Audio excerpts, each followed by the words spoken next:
Confrontation Uncensored.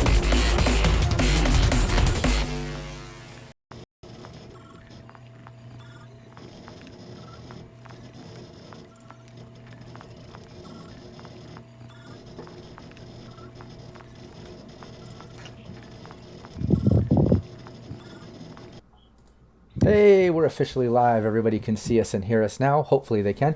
Everybody say hi. Check your mics. Hello. Hello. Hey, chat. Let us know if anybody's muted, anyone's frozen. We'll try to get that fixed right away. Sometimes little glitches happen along the way. So, yeah, this is our team Veritas. We do this on the second and the last Wednesday of each month. Playing some Cyberpunk RED and loving it. The team is deep in their Welcome to LA campaign.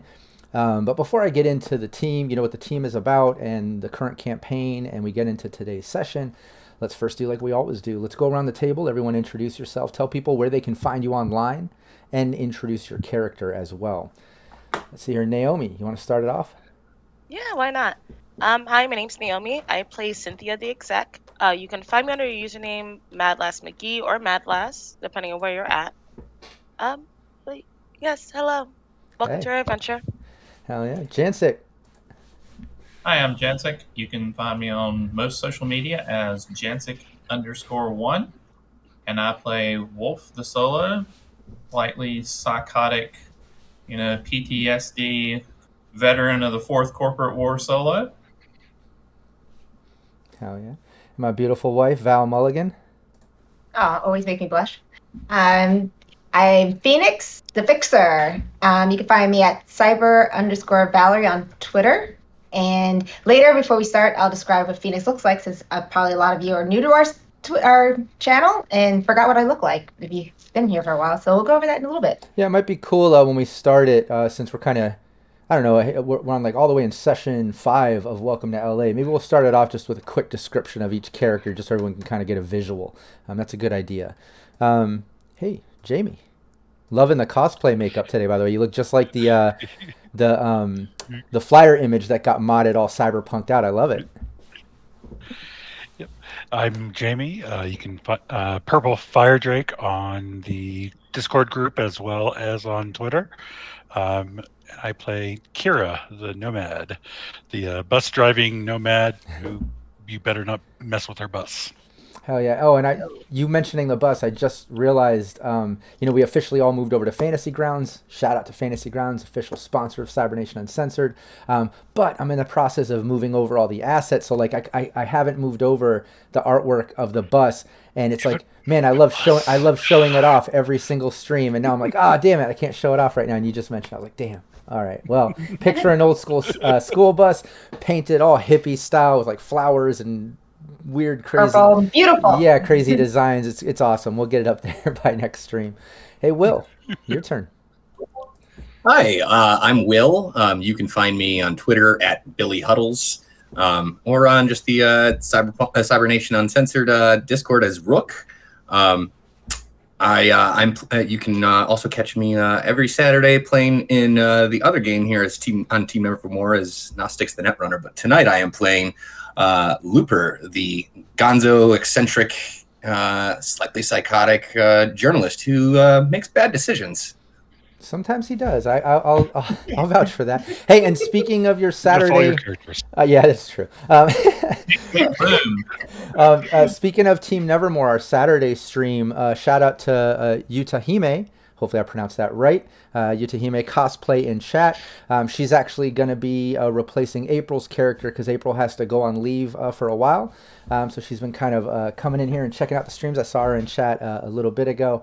But yeah, Will, one of our players from Team Nevermore is here, so that's awesome. But yeah, here, I'll take the mic. My name is Rob Mulligan. I'm the game master here, but I'm also the founder of Cybernation Uncensored. Cybernation Uncensored is a place for all kinds of gameplay, tutorials, just so much content, so many different series and things. I think we reached like 330 something episodes on our podcast between all the different, I run like 6 different team streams monthly. Most of them are weekly or bi-monthly. And I've got new ones coming as well as some other streams and one-shots. We have a new team coming with Shadows of Estrin the last Monday of every month. My Fallout's coming back on Fridays. which once I finish the current campaign, that'll go to the last Friday of the month. So yeah, lots of content, lots of stuff. So check out Cybernation Uncensored here on Twitch, also on YouTube. If you're checking this out on YouTube right now, please give the video a like, subscribe, comment. We always interact with everyone that tunes into the live. I want to let everyone on YouTube know that we do check the comments. So interact there, and we'll be there to chat. I'd love to know your favorite parts of the stream and stuff like that. Aside from that, yeah, I want to give a shout out to my supporters on Patreon that opted in to get the shout out or joined in some of the gameplay and other things that I offer there on Patreon. Check out Cybernation Uncensored on Patreon. But seriously, I thank you guys so much. You're the fuel on my fire. You keep me going and creating content. I do it because I love it, but it's absolutely validated by your support and love, and especially when you join up on Patreon and stuff like that. It means so much to me. But shout out to Kevin Moreno, Joseph Holder, Naomi Madlass, William Huddleston, Jamie Minch, John Erfurt, Leaded Coffee, Michael Edmonds, a.k.a. Kira, Chris Anderson, Matt James, GM Reservoir Panda, Roten, a.k.a. Renegade 420, Revolver Gray, Samurai Max, Steve Barr of Sirenscape, shout out to Sirenscape, official sponsor of Cybernation Uncensored, Zeno, Zach, Capricious Nature, Cyber Smiley, Raven, Andy Stretton, Copious Salt, Derek Lawrence, Daniel Terry, Alex Maxwell, Nicholas King, Tracy Goodwin, a.k.a. Stink Palm, Igor, and Chris Callies. Chris Callies is going to be joining up on this team in the near future. We don't want to get too much into the details of that, but shout out to Chris. I know he's been in chat all the time. Cold Spider right there. So yeah, seriously, thank all of you for joining the Patreon. It really does mean a lot to me. So this is Team Veritas. We're playing some Cyberpunk Red. Let me explain that. Team Veritas is basically a neo corporation. They started up their own corporation. It's a media company called Veritas, and they basically try to break stories and bring some truth to Night City. Put the bad guys in their place, so to speak, and be the little tiny shining light beacon in a super dark, fucked up dystopian city, Night City and Cyberpunk Red, that whole theme. So I love it. I love what the team's doing. They have their home base in an old abandoned firehouse that they're renovating and kind of building up, which is really cool. But current campaign, they're out in Los Angeles. They've been there for a few days now. Cynthia's uncle basically is being framed. He was awarded a grant from the city for his perpetual power silos. A bunch of independent power companies and different corporations were kind of going for this grant, but they won it. Obviously, there's probably some jealous people out there or something along those lines. They're not sure, but somebody's bribing the uncle. And, you know, there's assumptions, there's guesses, but he has no idea what's going on. He does have a kind of sticky past where he made a mistake when he was young, you know, putting a hit on someone to work his way up the ranks. But, you know, those records have all been blasted out since the Third and Fourth Corporate War, and things that have been done to kind of clear records and traces of things like that from the past. But apparently somebody knows about it, and they're bribing him, saying they're going to go public with it, even with or without proof. They're going to go public, kind of shame what he's got going on, and possibly get that grant removed, hold him responsible, and all that sort of stuff. So he's scared. So he's been pumping money to this anonymous overseas account, been getting hit up weekly. But the team staked out the local data pool. They got it down to this fixer. And don't get me wrong, there's a lot more to go on in these sessions, a lot more NPC interactions and cool stuff. Check out all the VODs on the YouTube. I'm just trying to cliff note it right now so we can get up to date. But ultimately, the team has followed this fixer to a club. The ladies talked their way into going to his little after party, a little get-together at the fixer's apartment with him and his boys.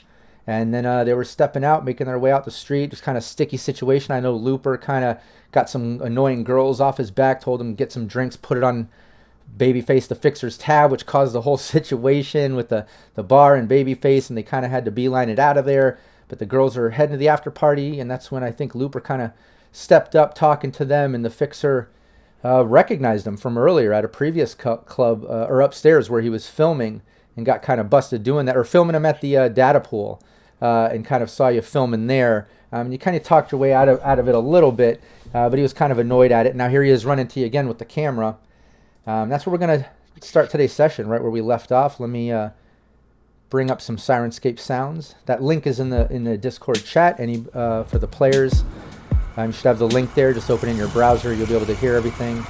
And everybody in chat, let me know if some of the effects get a little too loud or the background noises. I'm going to lower the sirens a little bit. I know some people that watch the VODs, they always complain and get scared that cops are following them when those Sirenscape sirens hit in the city sound sets, and they're like, oh shit, oh wait, oh yeah, that's right. Oh, it's just, it's in the game. It does. It gets me every time. Every time I listen to it while I'm driving.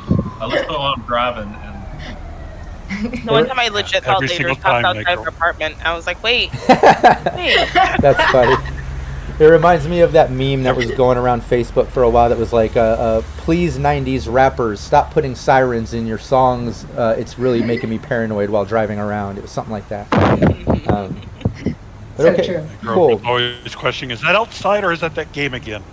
Yeah. It's the game. So yeah, there you go. You guys are outside of the club. That club was pretty badass too. Shout out to Patreon coming up with some of that description of tunnel vision. Check that out in the previous session, very Blade Runner style. But you're out in the streets. It looks like Cynthia, Kira, and Phoenix are kind of hanging out with a couple of the boys and the fixer Babyface. You're getting ready to leave. Wolf was kind of posted off to the side, inconspicuous, but watching over. Whereas Looper, I think, stepped up. I can't remember exactly what Looper was saying to the girls or something. He accused them of spilling the drink and not getting. Yeah, and They're I told arguing him, about that. Oh, because I think Kira's actually with me because Emma was going with them, and Kira's going with me and Looper on the bus. yeah, and Yes, that, Emma's with us. oh, that's Emma's right. with them. Emma, Cynthia, and Phoenix. That's right. And Looper Yeah. was dealing with the drunk girls that got the drink and put it on Babyface. Started arguing with them about spilling the drink. The one girl kind of took off. Yep. The other girl's kind of giving up and storming off too. But like I said, it's about that time when the girls get into the altercation and she storms off after the friend, and Looper's standing there that the fixer guy Babyface turns and notices Looper. And like, wait a minute, weren't you that ass? Weren't you? I thought I was still grappled up by I gave her some money, and she said, "Fine, I'll take it." And took Oh, off. Yeah, you Drink. paid her for the drink, but yeah, weren't you that asshole that was just filming me at that other place? the one with the busted camera. Yeah. Yeah, Nah, now you're nah. telling some girls to put some shit on my tab. What the fuck is going on here? He kind of steps up to you a little bit. Girls with it. Yeah, those girls were saying that some other asshole. I mean, like, must have done that, but that sure shit wasn't me, man. Yeah, well, it sounds like they were framing you and you were filming me. Just how about this? Just stay the fuck out of my area. Let's just say that. I mean, you're gonna believe some drunk girls? I mean, Yeah, Look at him. he steps up in your face. Look, you got some more shit to say? Are we gonna have a problem here? And he's doing a bit of a face down with you. I kind of move a little closer, but not, you know. And yeah, while he does that and steps up, Cynthia, Phoenix, and Emma, you were gathered up with his boys. His two boys lean up and just kind of like whisper in your girls' ears, like, "Oh shit, man! When Babyface gets rowdy, like this dude better know who he's fucking dealing with." Oh shit! Oh shit! They're like ready for entertainment. It sounds like. Oh, let me bring up the dice there. Almost forgot to bring that up for our shout out to Fantasy Grounds. We're officially over. All right, cool. Yeah, you should see your face down. If not, you know, it's just your cool plus your rep. Rep right now for you all is I believe it's a 4, if not a 5. Yeah. Or 4. Yeah. Yeah, you're 4 on the verge of 5. But yeah, 4. So it's your cool plus 4 plus 1d10. Unless it should be there on the character sheet, but if you don't find it, you just add up your cool and toss one of those 1d10s into the chat window if you don't find it. unfortunately, I have to use I can't use Fantasy Grounds in this one. So. Yeah, do that. Yeah, I know it's somewhere in there, but again, there's a learning curve with these new character sheets and stuff. We just got over there. No, I'm saying my computer doesn't allow me to add Fantasy Grounds, so I was having to use. Oh, that's right. Okay, yeah. So add your cool plus your rep of 4 plus a 1d10, and then just let me know what that is. Sweet. 17.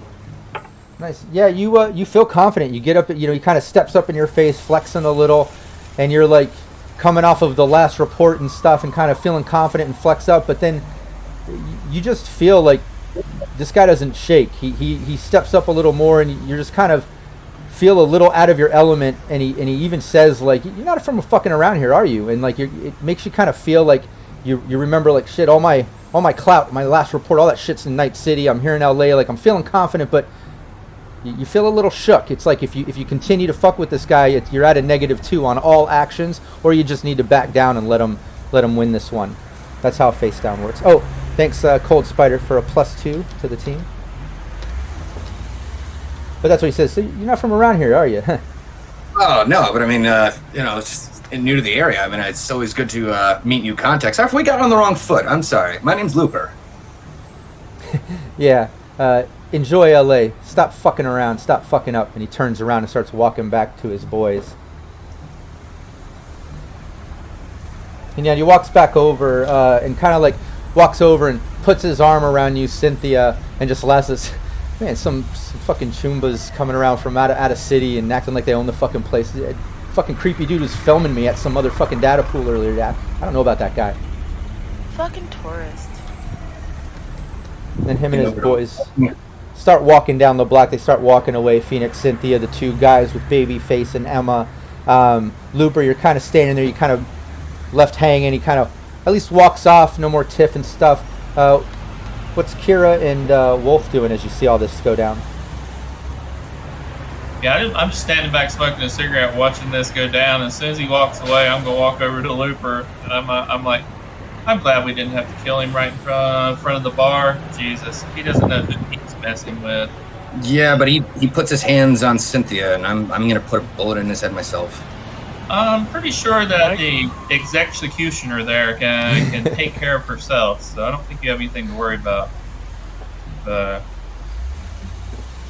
think we should go ahead and get the non-conspicuous vehicle so we can. Well, Fucking love that nickname.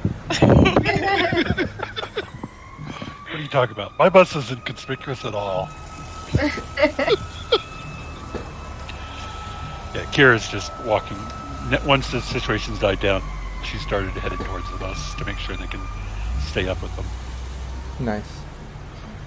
Yeah, you all can get in the bus and kind of as you gather together and go at like the fixer, the boys, like nobody even turns around to look at you. Like they're just focused on hanging out with the girls and leaving. They go about a block or so down, and then one of the boys kind of hops in a car, and the other boy hops in the car, and they gesture for Emma and Phoenix to get in. There's not much other room, and Babyface says, "I'll call a cab. It's fine. You guys take the ride." And he gestures for Cynthia, and he calls a combat cab, so they kind of ride separate. yeah, we still have him tagged, right? So we can just follow along. Yeah. That agent is still in his pocket. Oh yeah, that's right. Yeah. Yes. I'll definitely put that in his pocket. We can still hear everything he's saying. That's great. Yeah, so he gets in. Well, and you can too, because Cynthia's right there, and Phoenix and Emma are right there. They've got their internal agents or comms. Yeah. But yeah, they get in, and Phoenix, you and Emma and the boys kind of get in this, just a small beater, and start heading further deeper into the kind of combat zone of LA, which passes East LA, leading into kind of the San Bernardino area, which stretches for miles and miles of combat zone. It's like I said, about 4 or 5 times the size of the Night City combat zone out here before it hits Death Valley and just kind of dissipates into dead space and dead land. But yeah, you basically pass that sort of corporate wall, which is similar to the neon wall entering from the north. But out here, entering the combat zone, it's like you hit that wall of corporate buildings, then you hit like those sort of clubs and CD bars, and boom, then it hits like straight combat zone. It feels just like Night City combat zone, except like I said, hitting a wider span. You go in maybe a couple miles, a handful of blocks in, cut a couple corners, and then he pulls up to what looks like a mini mega complex, because it has all the same sort of attributes and traits as a big mega complex. You can see like the different sections and stuff that kind of would make up a huge mega complex, except this is like a mini. It almost looks like a converted apartment building or motel, like it was just converted or something. But he pulls up, exiting, and starts heading into the building. And on the way there, Cynthia's in the cab with Babyface, and same thing, just following behind the car and pulling up to the spot. On the way there, the only difference is the two guys just generally flirt and talk shit with Phoenix and Emma. Just for Phoenix's knowledge, like the two guys that are with Babyface that are riding with you two, rather, they just talk, bragging about shit that they do, like how they run LA. Babyface can get anything. He's just like top level fixer of the city, and they're like hyping him up and hyping them up. Like obviously, trying to make themselves look awesome, you know? Just fanning myself, going, and just looking at Emma, just kind of just giggling, like, Yeah, Emma plays along too. She's just nodding and kind of like, you know, following your lead ultimately. But that, and then same thing in the combat cab with you, Cynthia. Babyface just makes a little bit of small talk while covering the handful of blocks to get to the apartment. Just talking the same type of shit, except kind of hyping himself a little. You know, recapping like, oh man, that asshole outside the bar, like that happens to me all the time. People always want to flex on me, and like, because you know I do a lot of wheeling and dealing in LA. I get around a lot. Like lots of people know me, so obviously like people want my spot and like, you know, that sort of talk, like trying to make himself look really cool, you know. Cool. Yeah. Yeah, so all the guys think they're impressing you, you know. But you get to the apartment, make your way in, and yeah, it's just a rundown apartment building, a shitty little lobby, no manager desk or anything like that. Not even a key pass, just an iron gate that he just kind of opens. The other big entrance door was already open. There's some people kind of hanging out in the lobby. Looks like they're smoking something off to the side next to some vending machines as he goes back to what looks like an old elevator that is out of service, and then there's like a stairwell. You make your way up to like the 3rd floor, down the hall a little bit, and then into an apartment. It's actually really nice in this apartment. Babyface welcomes you in. He's like, yeah, this is a spot where I stay. Well, one of my spots anyways. And it's pretty nice. Like compared to the outside, yeah, you can tell he's a fixer, you know. He's got lots of hooked up, probably falling off the truck items in here, you know. But yeah, he just offers to make you ladies some drinks and sit down and have some small talk. he Like- take the. I grab my drink and I just kind of take a little baby sip, but I'm not really drinking it. The whole time I'm just like sipping it and throwing it back in. Kind of didn't know how giggling thing. Cynthia sings him like, not even a penthouse? Oh, buddy, you're not even as high ranking as you think you are. Oh my goodness. No, this is just one of my spots. Believe me, we came here because it's right down the road from the club. But like, I got a spot in the hills. I got a spot over on West Side. Like, trust me, I got nicer spots. Look, you want to get to know me a little better? Maybe how about I make you breakfast in my hills home? I'll consider it. Yeah, what's Wolf and Kira and Looper? You make your way up to the combat zone. You're kind of coming down the block. You know that's where they went in. You got the tracer, and you hear all of the conversation that I've just described on the way there and in the apartment and stuff. I'd love to get Looper's reaction first. Wolf, when I write my story, got this, and I mentioned this guy. I'm not gonna just remind me. I'm not gonna use his image. Don't want to give him any more. I don't know, attention. So just remind me to use frickin' Soy Jack as his picture. What? We're gonna leave him alive after we have a conversation with him? Seriously? No, of course not. But I mean, fuck this guy. And if he about jumped you on the street, you know, I was about to put a bullet in the back of his head, and if I didn't want a little less public, then I probably would have. Too bad we need him right now. How about we go visit? I think. So, you girls ready for us to come on up and say hi? No. Give me a moment to see if I can get him to spell being. We haven't had our chit chat yet. Yeah, Maybe exactly. you can get them to order pizza or something, so that would give us a knock at the door, and they'll come on in, let us in. Yeah, and I'm having. I like that idea. I was gonna say Cynthia and Phoenix each give me a stealth. So on the sheet, if you're not familiar, you just double click on that red symbol next to the skill, and it should pop up in Fantasy Ground in that chat window. Yeah, give me a stealth just for you, kind of, you know, making that sort of internal conversation quietly. But obviously the guys are there hitting on you, talking, like you're trying to quietly sneak in the conversation with Wolf and Looper and the team in between the guys looking at you all. But let's just see if you're successful at that. Cynthia, yeah, definitely. You're Critical success, that shit. Nice, yeah, Phoenix too. Yeah, you're able to talk to the team, and you just kind of time it as the guys lean in, kind of flirt with you, then they look at each other, you guys kind of talk to the team a little. Then they look back, you're kind of quiet, oh yeah, and yeah, you're playing along, you're working it perfect. So I'll allow you, talk to the team a little bit if you guys want to discuss a plan and things like that. You're absolutely getting away with it. Well, Phoenix wants to ask the Babyface, like, since I'm new in the area myself, I'm just visiting this young lady. I'm an upcoming fixer. What line of work did you do here in LA? You seem so fascinating. Oh, you're a fixer too? Just a little baby one. Okay, well, hey, if you're gonna start working through LA and shit, you come start working for me a little bit. You know, I can get you doing some street stuff, get you used to the city, and get some of my markets going. You can help run a couple of them. I mean, as long as, you know, Cynthia can vouch for you. And he kind of like looks at you and winks at you, Cynthia. Lifts up his glasses, winks, puts it back down, like, you know, slightly creepy Frickser style flirting. What kind of wheeling and dealing? I don't mean to be nosy, but what kind of fixer are you? You just telling your look is just so interesting. Yeah, give me a conversation, Phoenix. Where is that? Hold on.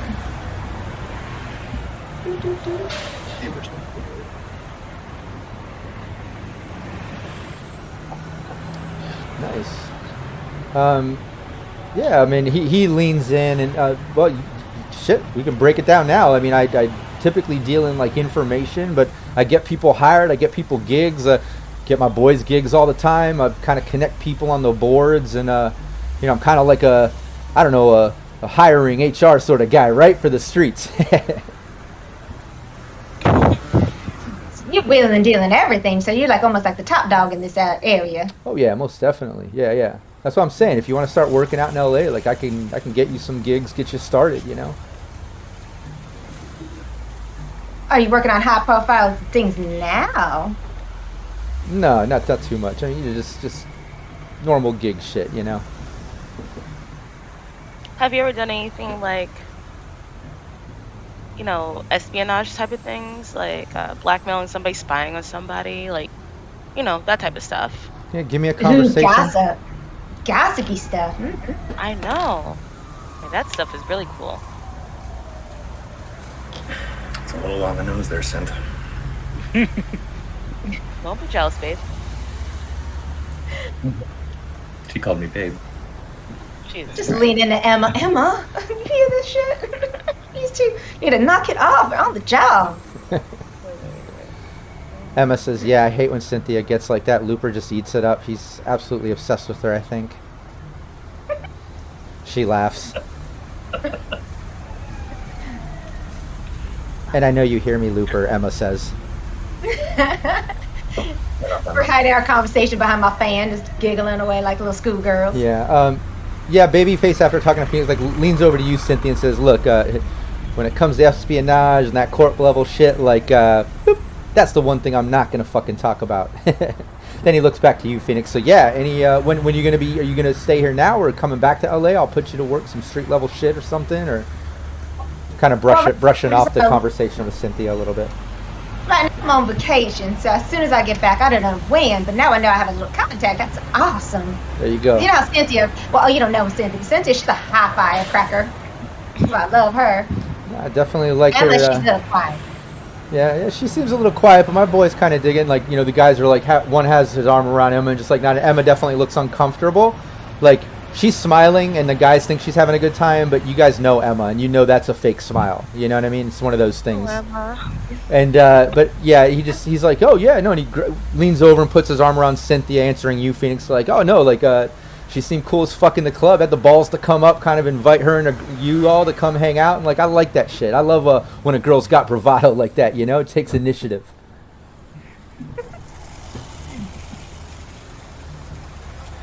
Well, do we have any music to play or do something, or we're just gonna sit here and chit chat? I want to start snooping around this place. I came to party. I don't know what we're doing sitting around here. Yeah. Oh, Blake, hit the music. What the fuck? And like, one of his boys goes over, starts messing with the entertainment center, and some music comes with like accommodating like holograms that go to the beat. It looks like naked women dancing on these holograms on top of the speakers, and like kind of bachelor padding up, and like some flashing lights. He's got like a whole setup. Like all of a sudden, the apartment seems like a little mini club. And then he's like, let me top off your drinks, and notices Phoenix like, damn, you're nursing that thing. Like, we got plenty of liquor. You can put that shit down. Like, he notices like your cup's still kind of full, Phoenix. I'm pretending like I'm gonna chug it, but I throw it back into something that's whatever the hell's behind me because I don't give a shit. Because I have my fan up and just like, la la la la. All right, yeah, give me a stealth. And what's Looper, Kira, and Wolf doing? You guys are kind of circling the block. Typical combat zone kind of shit out here. Booster gang people walking around, some scavers, some homeless camp stuff on the corner. Bodega is right next door to this apartment complex. There's other apartment complexes and things all on this block. It looks like this block and the next one over has a lot of like renovated or makeshift apartment buildings and stuff. But anyways, you hear all this stuff going on in the apartment. What are you three doing, or what's the plan? I'll allow you three to talk to each other, kind of discuss a plan. I kind of pulled up the bus and parked it next to like the bodega.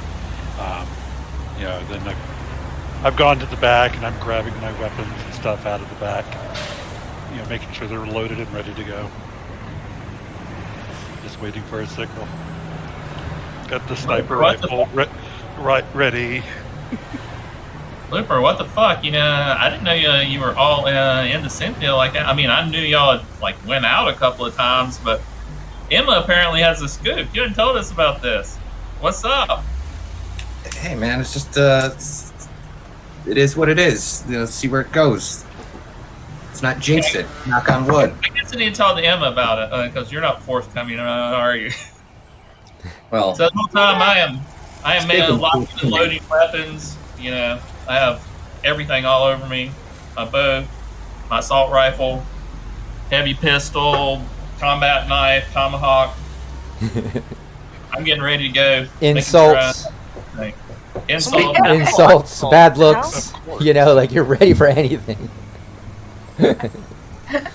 Oh yeah. Speaking of beef coming, around the whole armory. This is a tense situation for me. This is a triggering moment for me, Wolf. So I'm gonna need you to hold on to this. This is my last little bit of synth coke, and it's more symbolic. Just hold on to it for me, even if and don't give it back, even if I ask you. Even if I hit you hard. Take it, kind of turn around, like actually put in my coat, and then go.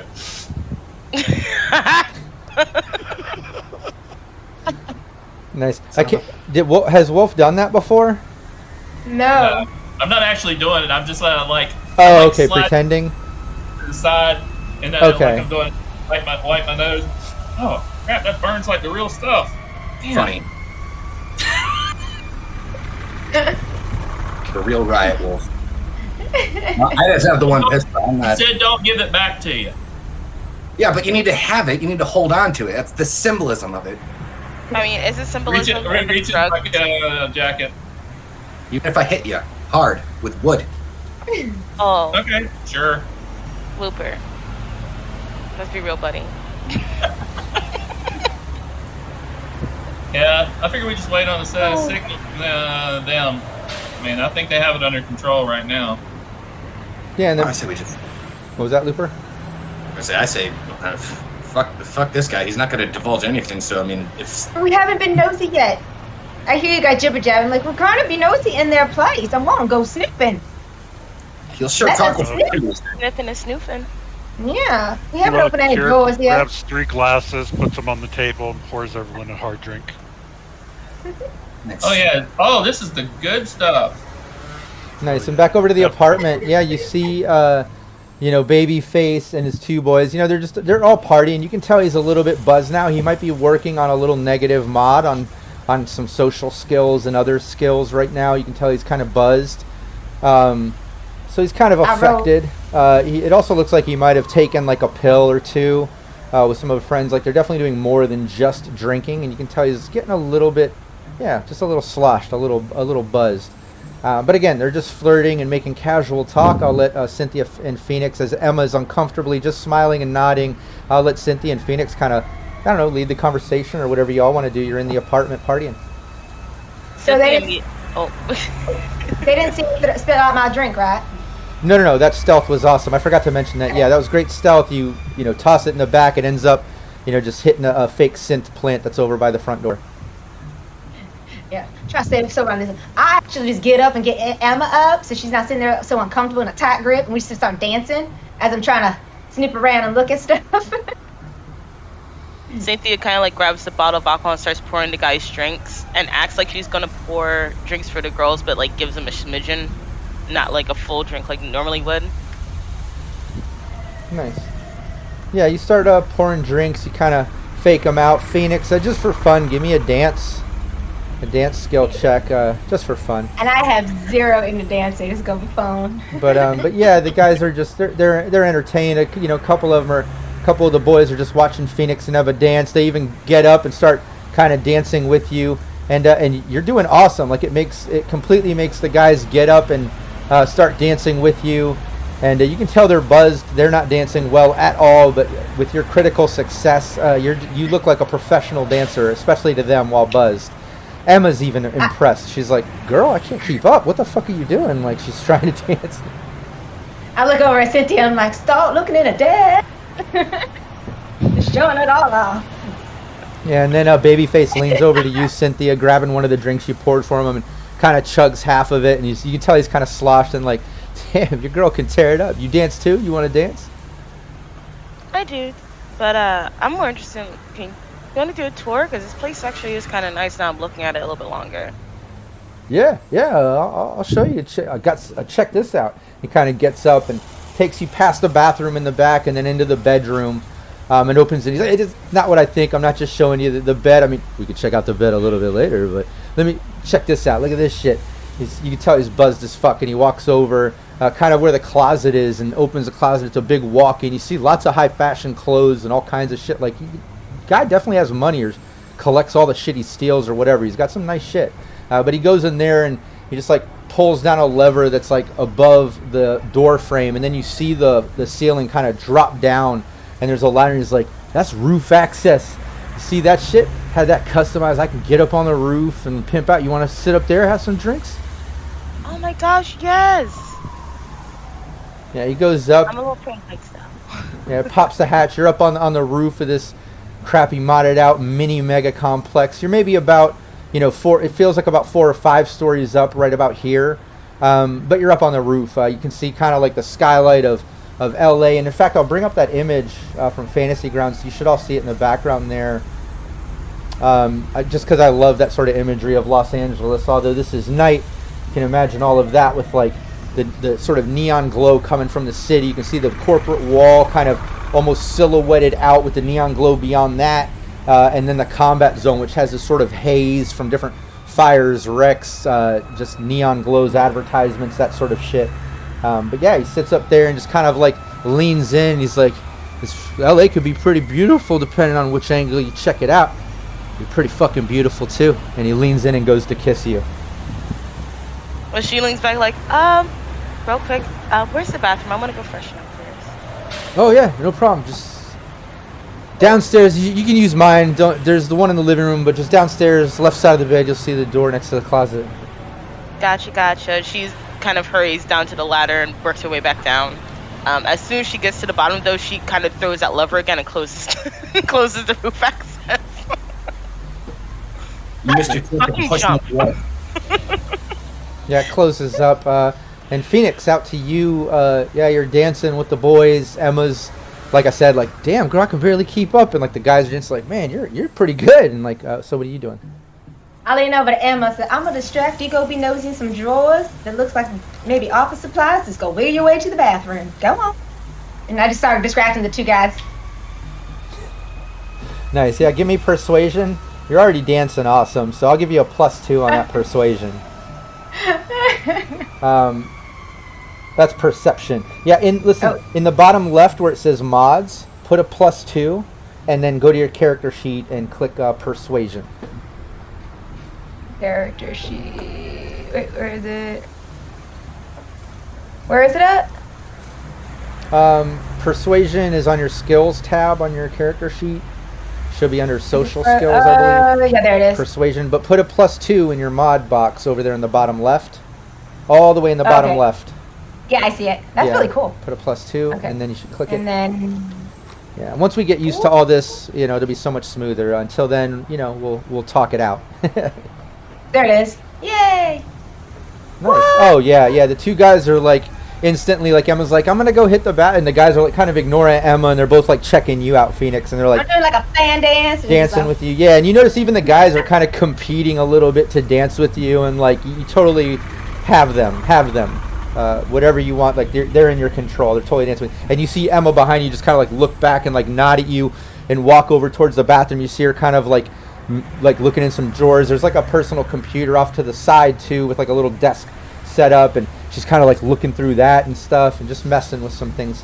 Looper, Karen, Wolf, you hear everything going on. I'll let you guys discuss. What are you three doing? Drinking. Hey, shall we go up to the roof? We could probably take stairs all the way up. Is there a building across the street? And is there an apartment under that can see into the apartment that they're in? Yeah, I mean, there's another apartment building across the street. It looks like the one across the street is about the same height. It's about 3 floors up with a sort of roof access. So in order to see onto that roof, you'd have to be on the roof of that building. However, there's a bodega to one side, and on the next side of it is kind of like a rundown business complex. Looks like it might be, can't tell what it's used for. Looks like it used to be a business complex, and that one goes up about 10 stories. That's right next door. I feel like going to the roof of this building. The roof of this building. I'll do this. I'll take, we have a -2 in chat, so feel free to use that if you want. But one person, either Wolf or Looper, roll a 1d10 and see if it's under your luck stat. Feel free to use that -2 if you want for the stat check. And see if you're lucky enough to find a still functioning sort of fire escape access to the roof of the building that Phoenix and all them are in, Babyface's building. How lucky are you, Looper? Jared wants to look for an entrance into the building across the street and go up to the roof of that building.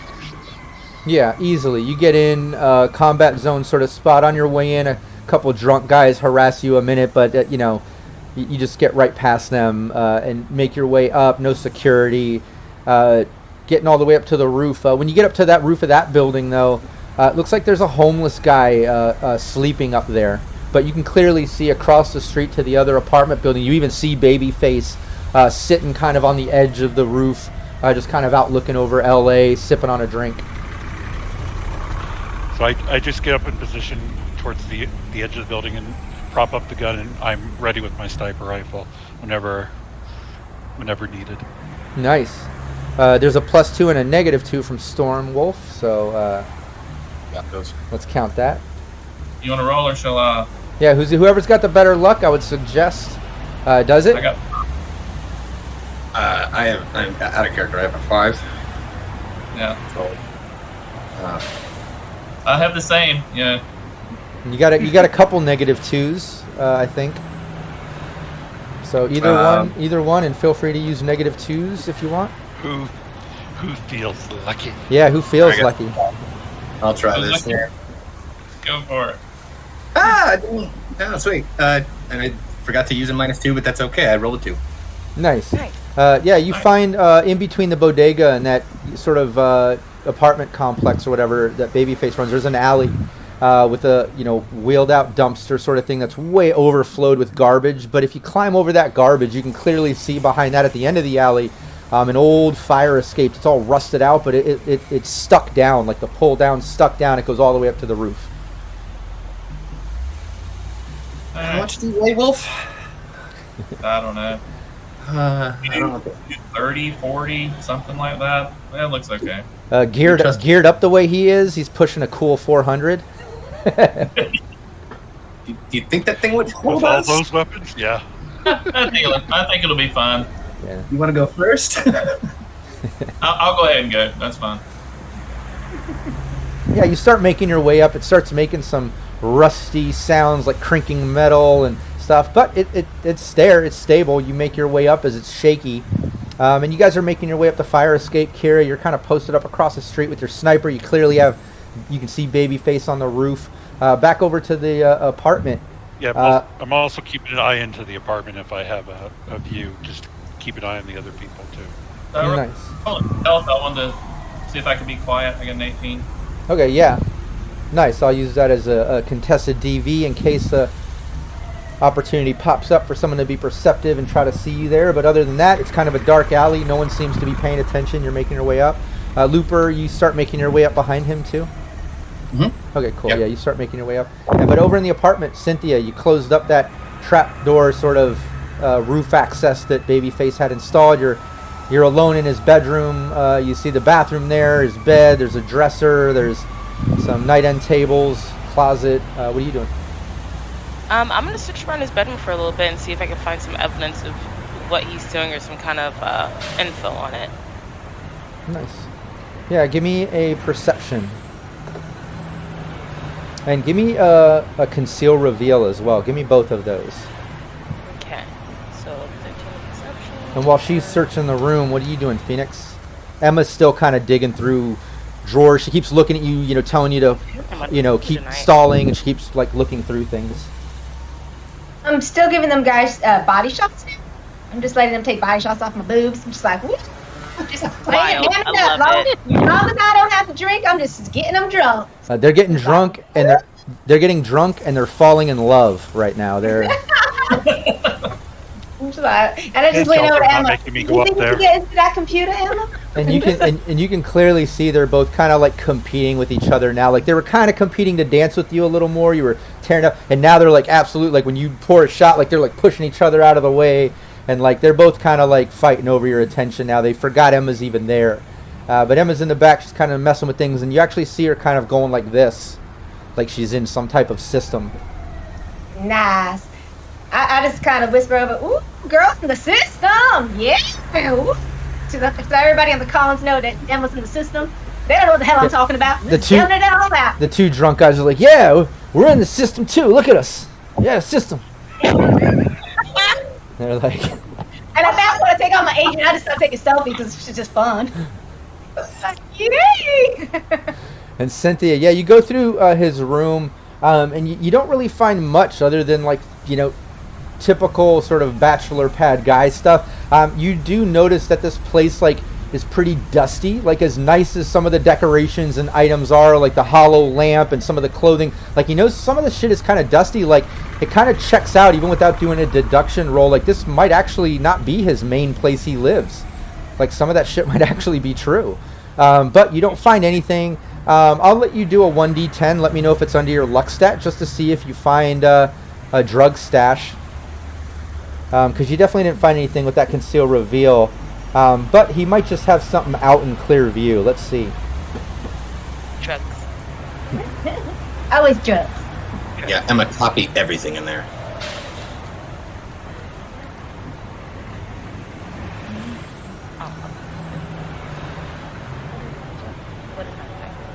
You can just grab that D10. If you grab the D10 at the bottom and toss it into the chat window, and then just let me know if that's under your luck stat. Overshot that. I definitely overshot it. It was. Okay. Does not stay in the chat. Okay. You can use a -2. There it is. Yeah. Okay. Just dropped it in. Nice. I was trying to throw it. It was not going. Yeah, when going through things, in one of the drawers you find, just a regular pistol, and you find what looks like some type of thumb drive, and then you find a bag, not a bottle, a bag of pills. So I'm gonna take the gun. I'm gonna stuff it in my little storage or whatever I have. Thumb drive in the boob pocket. And I'm gonna take the bag of pills like, yo, Phoenix is gonna love this. Knowing him, it's probably Viagra. Like 20 episodes and now and never hear about boobs and now they're everywhere. All the time. Listen, they didn't see something. They make a perfect pocket for thumb drives, man. Nice. What's he gonna do? Grab my boobs to try and check? Like, what's he gonna do? Pat me down? Grab the gun. I want the thumb drive. And yeah, you take all that. Place for the internal pocket. Yeah, you get the thumb drive, you jack the pills, you take the gun, and you go through the room. You can hear the music coming from the living room. You even hear Phoenix at one point talking about she's in the system. You hear the guys kind of saying that too, and some dancing. And then outside, Wolf and Looper, just as you kind of are getting up past the third level and almost up to the roof, Kira across the way, who's one step ahead and was kind of looking out. One thing you notice is Babyface, after he sips and looks out, you see him kind of like look at his watch. Then he takes out his agent. Then he puts down his drink and he starts walking over. And he's like looking down, and he's like messing with the ground. Like he clearly sees that like that trapdoor thing is closed. And Cynthia, you can hear some banging on that trapdoor. But Kira, you noticed that. Yeah, I would pass that along. Maybe the guy's trying to get back in from the roof. Hey, let's hurry along. Let's move quickly to the top then. You keep on knocking, but you can't come in. Yeah, let's, I got this, guys. and yeah, So Cynthia kind of hears the banging and like it starts putting things back to where she found them, and goes back to the ladder as if like she just finished freshening up and starts like opens us. Oh, hey. nice. And right as you're about to open the slat, because you just went through everything and that's your plan. You're kind of walking over to do that, but back over to Wolf and Looper. Wolf, you kind of just pop up onto the roof after Kira just told you, hey, it looks like Babyface is, trying to get down through the trapdoor. You just get up to the roof, and very stealthy. You get up, Babyface doesn't even notice you. You can clearly see him past some AC generators and stuff, and what looks like maybe was a homeless camp and just garbage. You see him over there messing with what looks like a trapdoor on the roof. It's obviously closed. He's like banging on it, and he's just mumbling to himself like, "What the fuck?" He's like, "Really?" He's like, "What the? This girl fucking around? What the hell?" And he's like messing with the trapdoor. He's like laughing. Yeah, I'm gonna move stealthily and quietly and try to grapple him and drag him away. Okay, yeah, give me a stealth. Let's see if you get the ambush. Now that you're approaching. And I'm popping out my camera and starting to record. Yeah, Looper, you pop up. Give me a stealth too, because you never did a stealth coming up the ladder. You got it. Come on. Nice, Wolf. You're stealthily making your way to Babyface as he's messing with the trapdoor. As Looper is about to take the roof while filming. Let's hope. 15. Nice. Yeah, that's good enough. Yeah, you get up to the roof, and Looper, you get the camera going as you see Wolf kind of creeping over to Babyface. Babyface doesn't even notice either of you messing with the trapdoor. And Wolf, give me that brawling. Did I give a bonus on that since I'm stealth? Yeah, you can get a +2.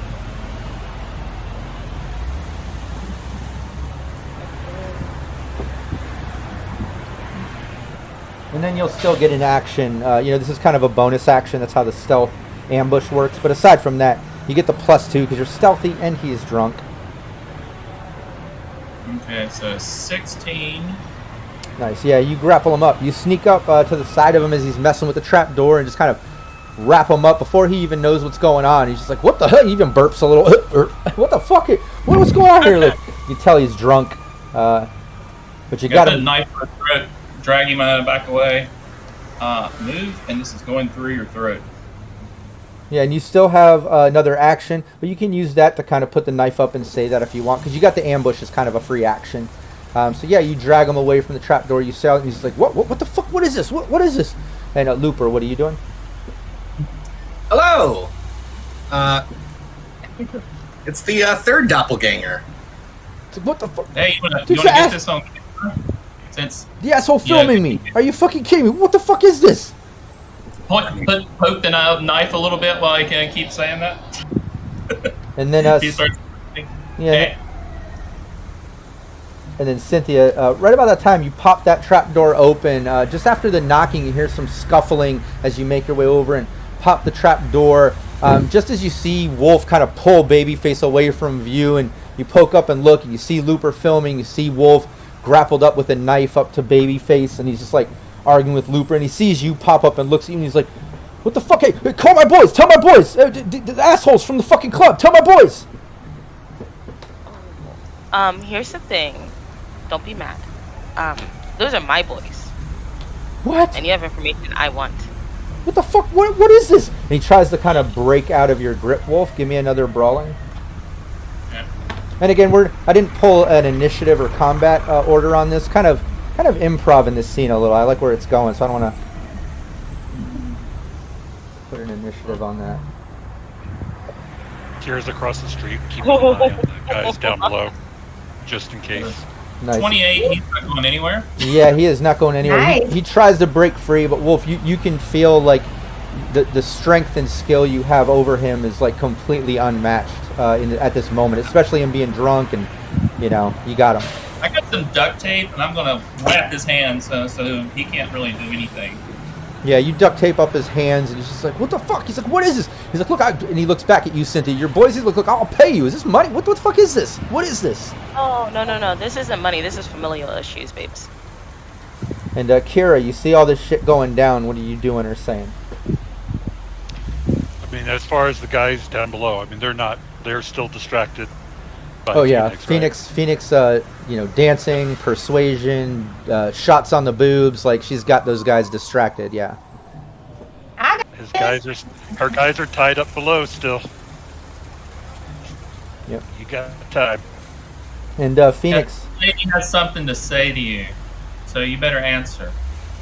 What the fuck? What? Say what? What is this about? And then Phoenix down to you in the apartment. You hear all that shit kind of going on the roof. You know, shit just went down.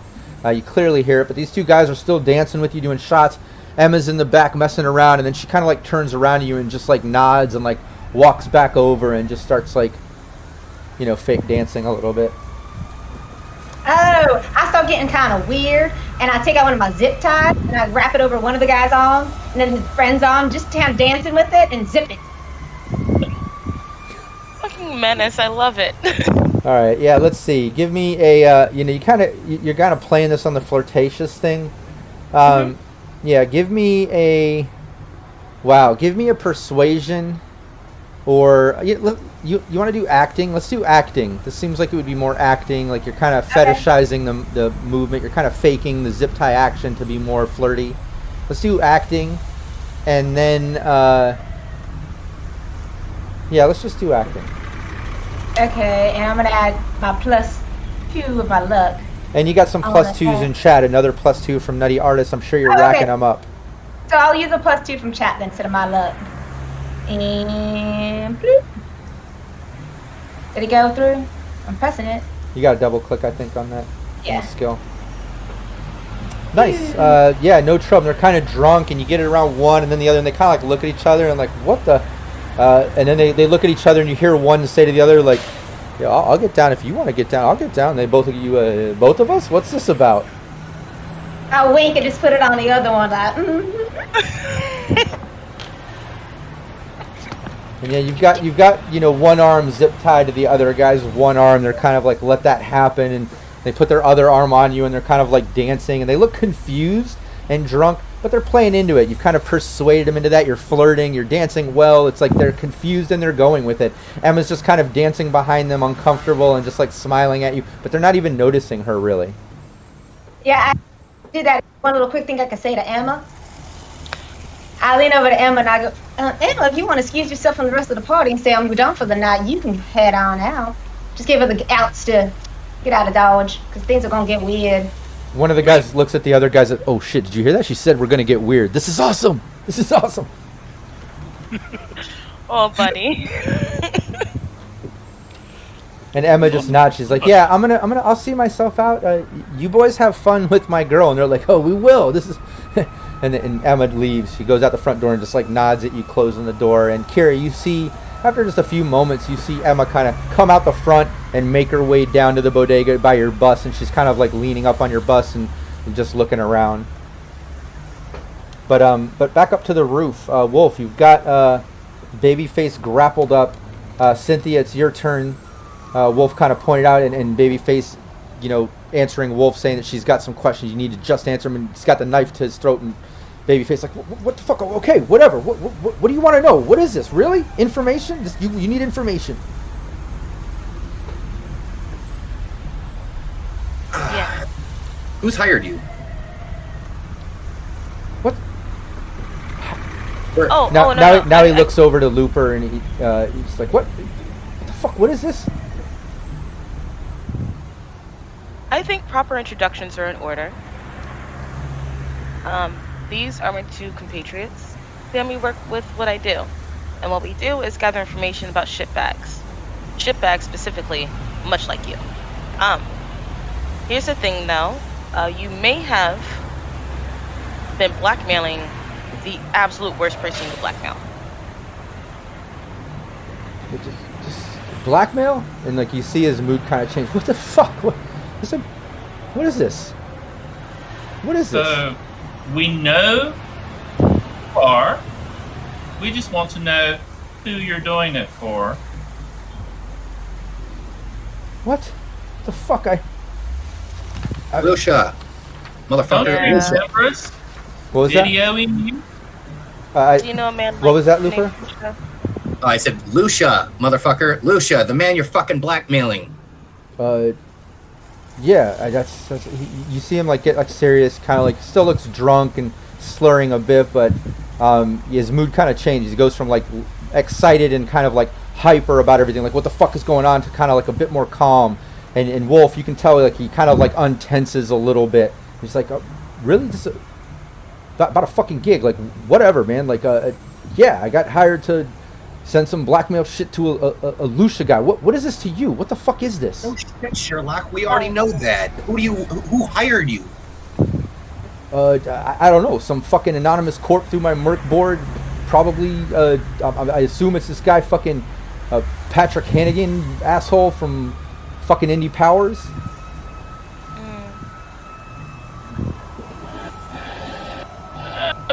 You I don't assume know. or you know? What's that, Cynthia? Because you assume or you know, because you know what the old saying is, right? Like if you assume, you make an ass out of you and me. Yeah, well, look, it all comes through like anonymous merc boards. I mean, fuck, like I'm sure your fixer girl knows how this works. Like, you get anonymous jobs, but like one of them, I had to get one of my partners, like aside from sending this fucking blackmail email shit, to go and put this account number on his computer at his work or whatever, and it was clearly Indy Powers. I had to go after hours for him so his employees and partners wouldn't know or whatever, and had my netrunner boy downstairs. Well, my netrunner boy downstairs, Bite, he fucking went in. He's the one that did the gig and dropped in the fucking info in his system and everything at work. It was Indy Powers, man. Like, what the fuck? Like, look, we don't. And he kind of like tugs your knife a little bit, Wolf. Like, look, man, we don't need to fucking go this far about this. Are you fucking kidding me? I don't know. You were looking pretty to go this far earlier, just over a simple run-in with me. Yeah, because I don't fucking know you, and you're filming me and following me around and doing creepy shit. Now I see what this is about. Yeah, you're trying to track down some job shit, obviously. And now you're going to blame me for fucking getting mad you're filming and following me? Dude, you're a fucking novice, man. You guys work with an amateur? He looks at you, Cynthia. Really? Okay, that's like an elbow to the head shot right there, Cynthia. You wants to say that? Yeah, give me your martial arts. You have martial arts, He right? was on it, dude. Yep. 20. Nice. Give me your damage. Don't murk him. Where is damage for that here? Don't elbow his skull off of his body, please. I'm trying not to. And Phoenix, feel like Phoenix, you you hear outplayed all it, of this though. going down up on the roof. What's Phoenix doing? Emma just left. Oh Lord, play nice, Wolf. We need information, not bodies. That's what I'm saying. And I got this fixed up. And he was talking. You know, you felt him calm down. He was like, really? And he was kind of giving it up. But then I think it was Looper kind of coming at him still aggressive, maybe hurt over the Cynthia flirt stuff. I don't know. But it kind of set him back into a confrontation mode. But Yeah, that's but why Phoenix is trying to calm him down while she's storm dancing. Will you yeah, calm like down? you can see his mood kind of changing. Like, you know, he got argumentative with Looper when that happened. But Let me. but he's definitely cocky. You know what I mean? Like, I he's. can't figure out how to roll damage for that. You should just be able. Well, you know what? Just do down on the dice on the bottom right. If you right click, you can do like 2d6. What's your body stat? I believe you do 2d6 on your. D6. Okay, well, yeah, then right click on that d6 and you should be able to click them and then toss them into the chat window. Okay, 11. Nice. Yeah, you elbow him in the side, the side of the head, and it kind of like knocks him a bit, and he just goes, "What the fuck, man?" You can tell like it did a little bit of damage, like it even split the skin a little bit on the side of his head. You see like a little bit of blood run down. He just kind of like shakes it off, and he's like, "What the fuck, man? I'm talking. What the fuck?" The lady is serious, and we don't want to hear any of this crap. If anyone's an amateur, it's you. I mean, when our girls walk right into your place, with you being so stupid to invite them in and split each other up. So don't talk about Technically. Oh yeah, using sex to get in. Yeah, who wouldn't that work on? Come on, buddy. Fuck, are you for A real? lot of people actually, Yeah. for example, my coworkers definitely would not fall for something stupid like that. Yeah, maybe because they can't get it up. I don't know. Yeah, you might not The one know with Viagra in his door. What was You that? might Will? not know us here, but they know us in Night City. So I like this fixer. He's sassy. And Carrie, you see all this going down. What are you doing? Still no other. The boys are down. You know that Phoenix kind of has them wrangled up, and you see the confrontation with Babyface going on. And you still posted up with the sniper, being lookout for Yeah, them. I'm still staying over there just in case. Nice. Yeah, and you notice Emma's still kind of That's my posted best up. spot. Too. That's my best distance. Yeah, no, it's like optimal distance too. Yeah, in Phoenix, you got the Emma leaves. The guys are, preoccupied, and they're kind of like pulling you over to the couch and like sitting down and trying to get you to sit on the couch in between them. And they got their arms kind of zip tied together and like pulling like, oh, let's get this started, shit. Oh, I do the whole like pants down first, gentlemen. You go first. Even when they have the other two hands down, what kind of couch is it that they're sitting on? It's a big, long one on the one side of the wall. Let's see where I could tie the other hand into. First, I have them drop their trowels. Yeah, they do that. They just like look at each other. They start scrambling, start pulling down their pants, and they just start stripping like it's working. Like you're flirting. They absolutely think they're going to be getting some. But back over to the roof. Wolf, you still got him grappled up. Give me another brawling as he struggles to get out of your grip now. He went from being kind of relaxed and talking now, once again he's confrontational and struggling and trying to get out of your grip. any bonus for having his hands taped up? Yeah, you still get the 2. Yeah, leave the 2 in your mod.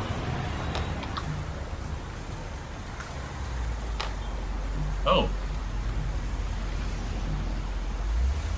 Nice. Yeah, you struggling after hitting him. He actually breaks free from your grip and kind of like knocks loose of it and like pushes you back a little bit and like clears off, and he's like, fuck. He's like, okay. He's like, can we stop getting fucking violent? Can we fucking talk? And he starts like, he backs up a little bit and like looks at you, Wolf. All right, I'll kind of let them talk, but I'll kind of circle around behind him while they're talking. And then he looks at you, Cynthia, and he's like, so, I told you what the fuck I know. What else do you want to know? I'll talk to you. Fuck this cocky asshole. And he doesn't even look at you, Looper, but he points at you while still looking at Cynthia. Okay. Do you want to tell me the whole truth, or are you going to be sufficient half-truths? Because I like to play games, and she like reaches to go grab that pistol that she grabbed. And like one of my favorite games, by the way, is Russian Roulette. So, except for, I'm not going to be pointing a gun at me. I'm just going to keep clicking at you until you tell me exactly what I want to fucking know. Give me a persuasion.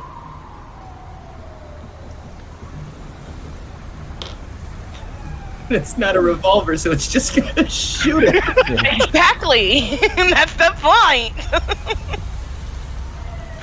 I wasn't going to say anything. I was going to let her pull the trigger a few times. I was waiting for the I was persuasion hoping you guys roll. were going to get the joke. Like, I hope you guys didn't think I was just like going, like, oh, it's a revolt. No, that was the joke. It's like, it doesn't matter if it's a 1 click or 2 clicks, you're going to get shot in the fucking face.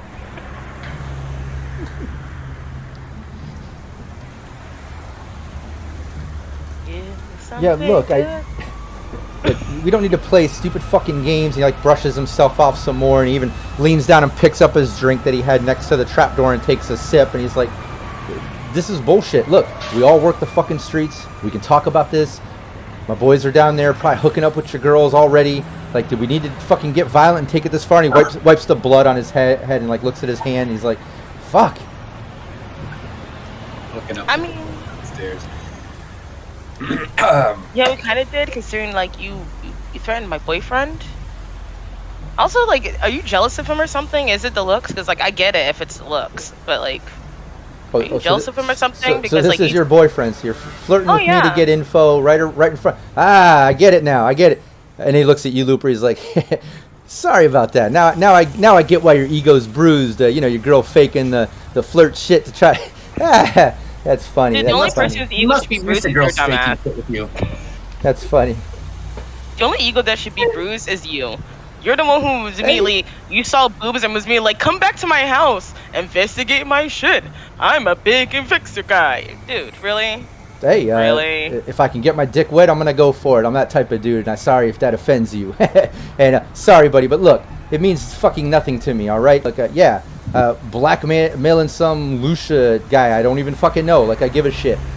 Sending him some fucking email that's prefabricated by the person who hired me. I don't even have to write it out. What do I care? I send it in. He sends the money to some account he set up, gives me the fucking info.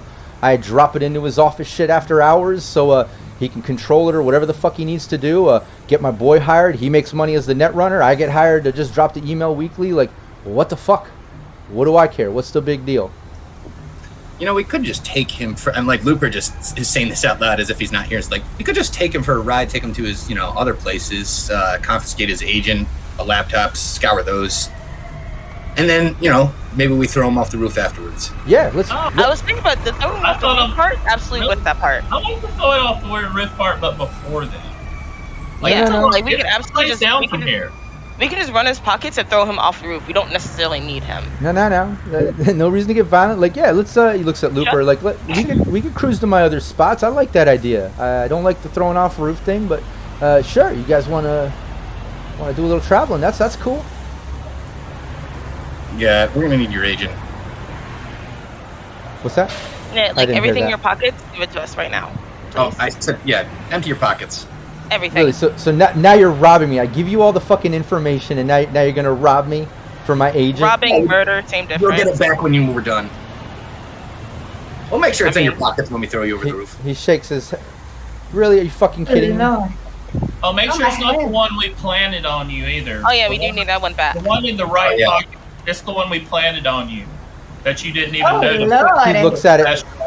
What the fuck? And he tosses it down and just tosses it off to the side. That was expensive. That's a business expense. Not mine. And then he So starts. that's when we picked up off one of those girls. Oh, Lord.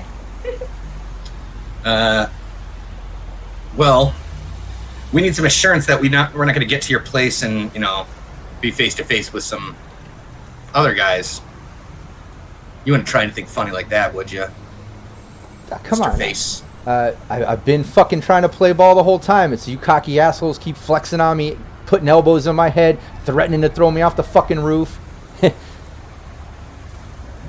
Maybe we should go talk to his boy, the netrunner downstairs. I think Phoenix is having a good time with him. I would hope so. Hope she's okay. Phoenix, you good? What a ball. You guys are being ridiculous up there. A little bit. Listen, Trust me, she's fine. This cretin tried to kiss me without consent, so I'm definitely on the board of like throwing him off the building. Well, we kind of need this babyface fixer in the area. Calm down, guys. As these guys are looking at me talk to myself, I look like a lunatic, but I'm just gonna keep talking. Yeah, I mean, He's gonna rat us out though as soon as stripping That's what I'm saying. As I'm talking to them, I'm grabbing. Are they wearing any belts by any chance? What was that? Are they wearing any belts? Yeah. I grab both their belts, and as I'm talking to them, going, "You guys are getting rowdy upstairs. We need to cool it." I go and nonchalantly grab one of their arms and grab the other one and tie their arms back like this. So now they got two arms tied together and the other one's wrapped around themselves. They're just a hot mess of hog-tagging them. It's Neil and Bob. Nice. Yeah, you start trying to tie him up a little bit more. Give me another persuasion.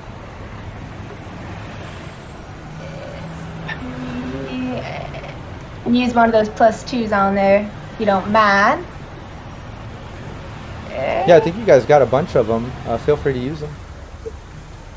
Nice. Yeah, you're able to, convince them. You're flirting and they're buying it. They're talking to each other about some weird S&M style thing going on, they think, and you're just able to kind of strap them up and tie them all up and stuff. Yeah, they were just all hog-tied, wrapped up to each other, just sitting back on the couch. Yeah, and then Just for fun, real quick, I just give another shot off my boobs, just for fun, just for my own sake. yeah, and then back up to the roof. Yeah, you get them all tied up and everything, and Carrie, you see everything like I described is still kind of going down in that way. And then on the roof, Babyface is kind of like backing up, still like, what the fuck? And you guys are threatening him, kind of talking to him. He's talking about some things, but then you're threatening. He seems confused. He's like kind of on an emotional roller coaster. He's like kind of up and down on talking, and now he's kind of shutting up again. He's like not really wanting to talk, and he's backing up. And right then you see the door to the roof open up, and on the other side you see two teenagers walking out. One looks like they have like a 6-pack of Smash, and the other one's smoking some type of blunt as they walk out, and then they look like, whoa, what the fuck is it? And they notice all of you on the roof and all this going down. And we'll take our 5-minute bio break right here. Don't anybody go anywhere. I'm going to leave the mics on.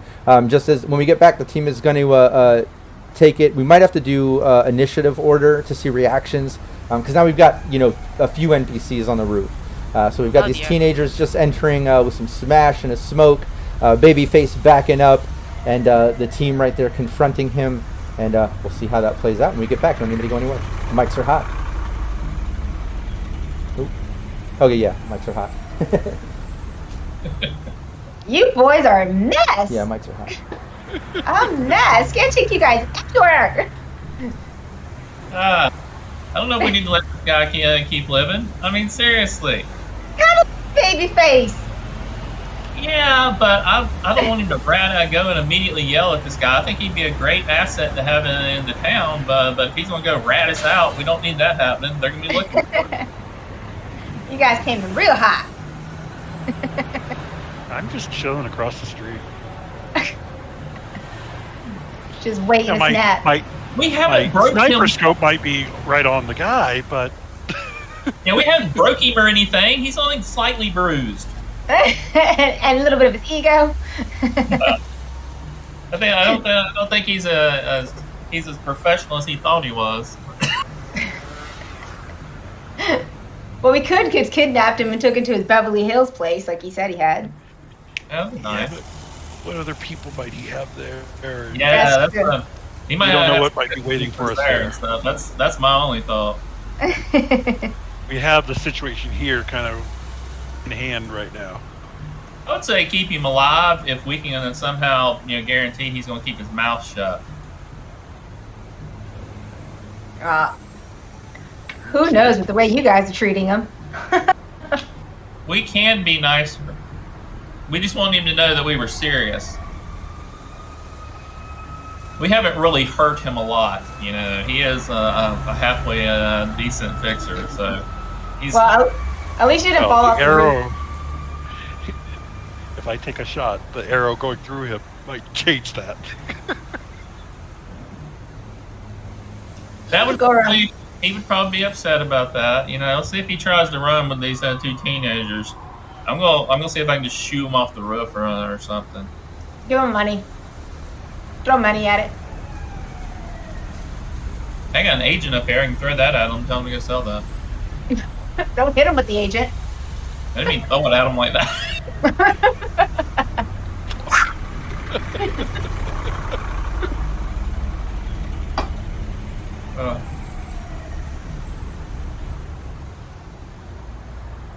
Yeah, I'm liking this fantasy grounds. These rolls are much better than in the other one. Oh, they're a lot to look at. The dice rolling out and everything is really fun. The Can't dice see any of are that being, stuff, so- the dice are being much friendlier.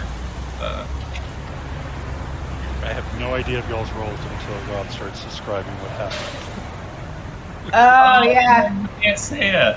Oh, it's actually really nice. I mean, it's pretty cool. Got some nice artwork in here too. Yeah, they have like neat avatars if you don't have a photo. I wonder if we can change the color of the dice.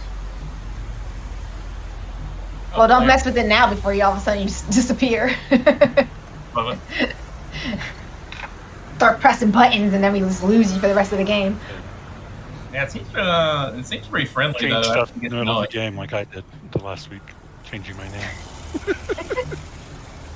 Hey, let me tell you what. I think all of us have done that. Absolutely, all of us have done that. Maybe not Val, but the rest of us have changed our name and screwed stuff. I did it once right before the beginning, just completely disappeared. I was like, wait, where did I go? Had to shut down my whole computer. I got makeup everywhere. Every time I pick up my hands, I'm like, where is this makeup coming from? Yeah, I keep touching my face and going, oh, wait, I actually have makeup on. Oh, yeah, because you feel something slimy on your face. Like, I gotta itch it. Yeah, I've already got a little spot there I've obviously hit. But it came out good. Yeah, she did a good job. Looks good, yeah. I'm starting to sweat.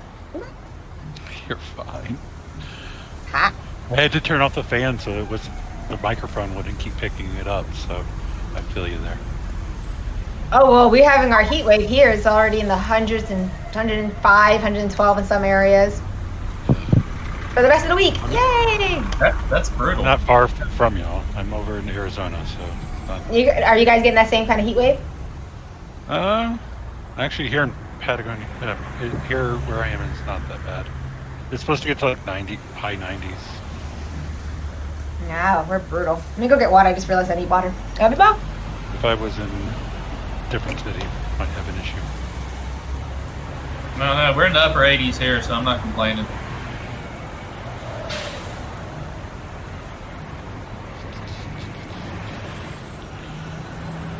So we are about to officially. Next week we are closing on our new house, by the way. Woohoo! Oh yeah. I'm sure y'all are looking forward to that. Oh, it's been brutal. Then you gotta do the whole move. Worse than my divorce was.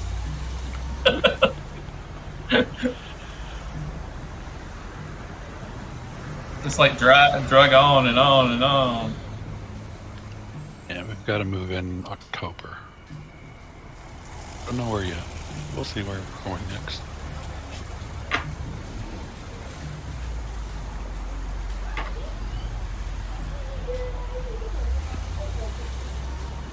And I just got a new job too, so we were able to move. So it's been a busy month.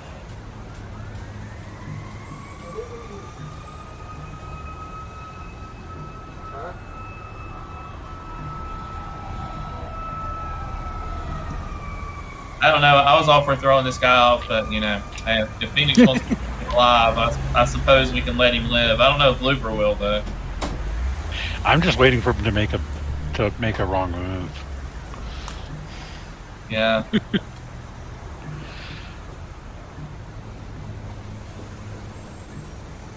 Yeah, we weren't talking about throwing him off the roof, Rob. Don't worry.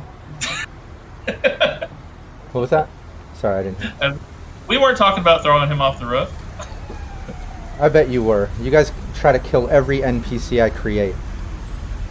You guys are almost murder hobos. Not quite. We let some people live. Each other. I let my entire family live. That's true. We saved them. Yeah, we saved her entire family. Also, and they saved me. That's true. Yeah, Ellie lived. So she's out there and doing well.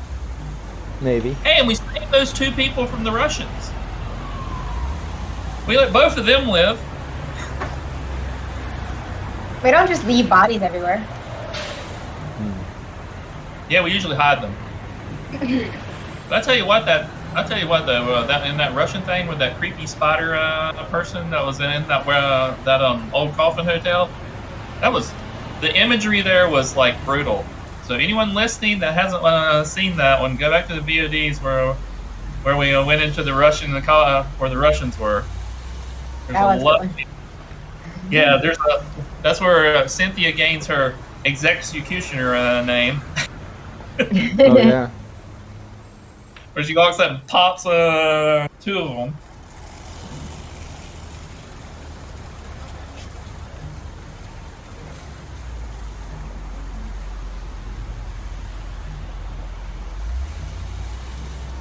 Oh, speak of the executioner now.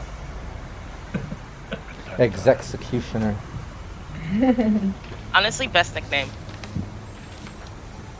Yeah, I like that.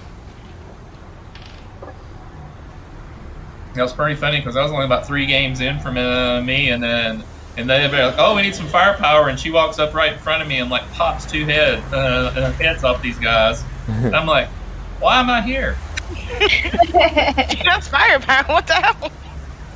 To carry all the firepower. Listen, I do not like to shoot people, but I will if I have to. Oh wait, we let that other scientist live too. That Phoenix was like choking out. She dragged out that room. Well, she was an innocent. That was an innocent person. What is Does the Fifth Amendment still work in Time of the Red? No. Damn. The Second Amendment does. Oh, of course Raven would say, "Hey, murder hobos are cool." Of course Jax would say that. Her character Jax from the Saturday stream. Or, well, I mean, almost any of her characters in any of the streams. Yeah, I've killed enough people in my life as a character. I can let a few of them go. If this guy wants to play nice. Are we ready? Yep. Yes. Let's go back. Hey, everyone they can see us. They could hear us the whole time, but now they can see us too.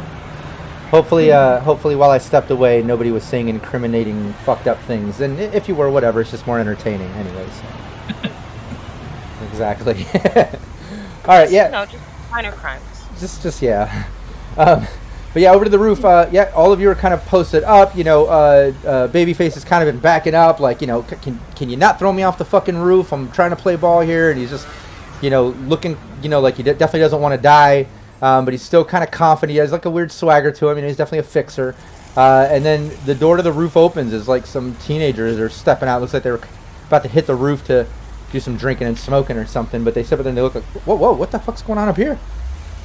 Have I managed to work my way around him so I was behind him while he was backing up? Because I was working my way around while he was Yeah, talking. by now, absolutely, yeah. Nothing to see here. You need a light? Yeah.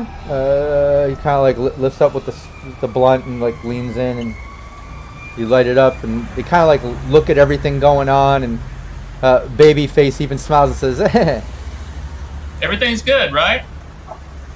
Why don't you guys go on downstairs for a little while? No, let them have their fun up here.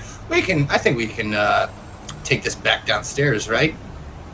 Sure, well, we're all friends here, right, Babyface? yeah, best friends. Mm-hmm. Well, let's get him downstairs. All right, I'll go down first. Let him come after. Yeah, easily. You get him down. He goes down there. He doesn't put up a fight. And when he gets down there, you enter the living room to see Phoenix standing there by herself. No Emma, just Phoenix standing there. And his 2 boys sitting on the couch with their pants down, shirts off down to the cuff where they were both zip-tied. And they're zip-tied together. And then they've got their belts around them. And they're standing there. And when you all enter the room, they just like look confused. Like, whoa, we were just messing around. A little privacy? What the fuck? What's going on? And then Babyface looks shocked. And, whoa. It's like, okay, I get it. All right, boys, we're being taken for some fucking info here, okay? And his boys just look kind of confused, like they're just like, what? Like looking at each other. Which one of you boys would fight? Phoenix, let them put their pants back on. I don't want to see all that. Let's No, keep them down. care of that. Cynthia. It's funny. I get it. I understand why she did it. Oh, Wolf, no blushing. You're a grown man. This is like the whole, like, this is a little interpretation of getting caught with your pants down. And I love it. Phoenix, you have been busy. Wow. Oh, these gentlemen are just innocent little bystanders to all of this. They're just his minions. It's okay. That's what fixers do, right? Right, Babyface? Apparently one of them's their netrunner. Yeah, which one of you is Spike? Ooh. that was bite. Bite? Bite. Yeah, and one of them tied One up. of you has the stupid name. And what the fuck? What? One of them like looks up like, what the fuck? I'm Bite. What's your genius name, buddy? That's not for you to know. Listen, you've been getting some helping him with some communications with about this whole blackmail scheme against Lucia. Yeah. He looks over at Babyface, and Babyface just is like, yeah, I told him. You did the job for me. Apparently, these assholes are flexing on me, threatening to throw me off the fucking roof over some gig info. The blackmail gig, the fucking net run thing. And you see the friend kind of like shake his head. He clearly drunk. But he's after a moment, he kind of like, yeah, drop that program in the fucking system for that asshole after hours, right? And Babyface just nods, and he's like, yeah, what the fuck? What's that about? Do you still have a copy of that program? No, it was a drop and run. I mean, it's in their system. I'm sure you can go get a copy if you want it, man. Like, fuck, why are you flexing on us? And like, and you, and he looks at you, Phoenix. Like, I thought we were getting somewhere here. Really? Can I at least pull my fucking pants up? No. In a minute. Oh, let the girls have their fun. I lean over and I'm like, if I was on my day off, you guys are pretty charming, but I'm working. So, I have a question. Who, you know how, I know everything's all incognito and all, you don't know who you talked to that actually hired you? But I do know you do have to meet up at one point. So who was the person that you contacted with? I know you had to see them in person at one point. Who are you talking to, Babyface? The netrunner, the little netrunner guy, just sitting on his lap by his, just having a chat with him. Yeah, give me a conversation. Hold on.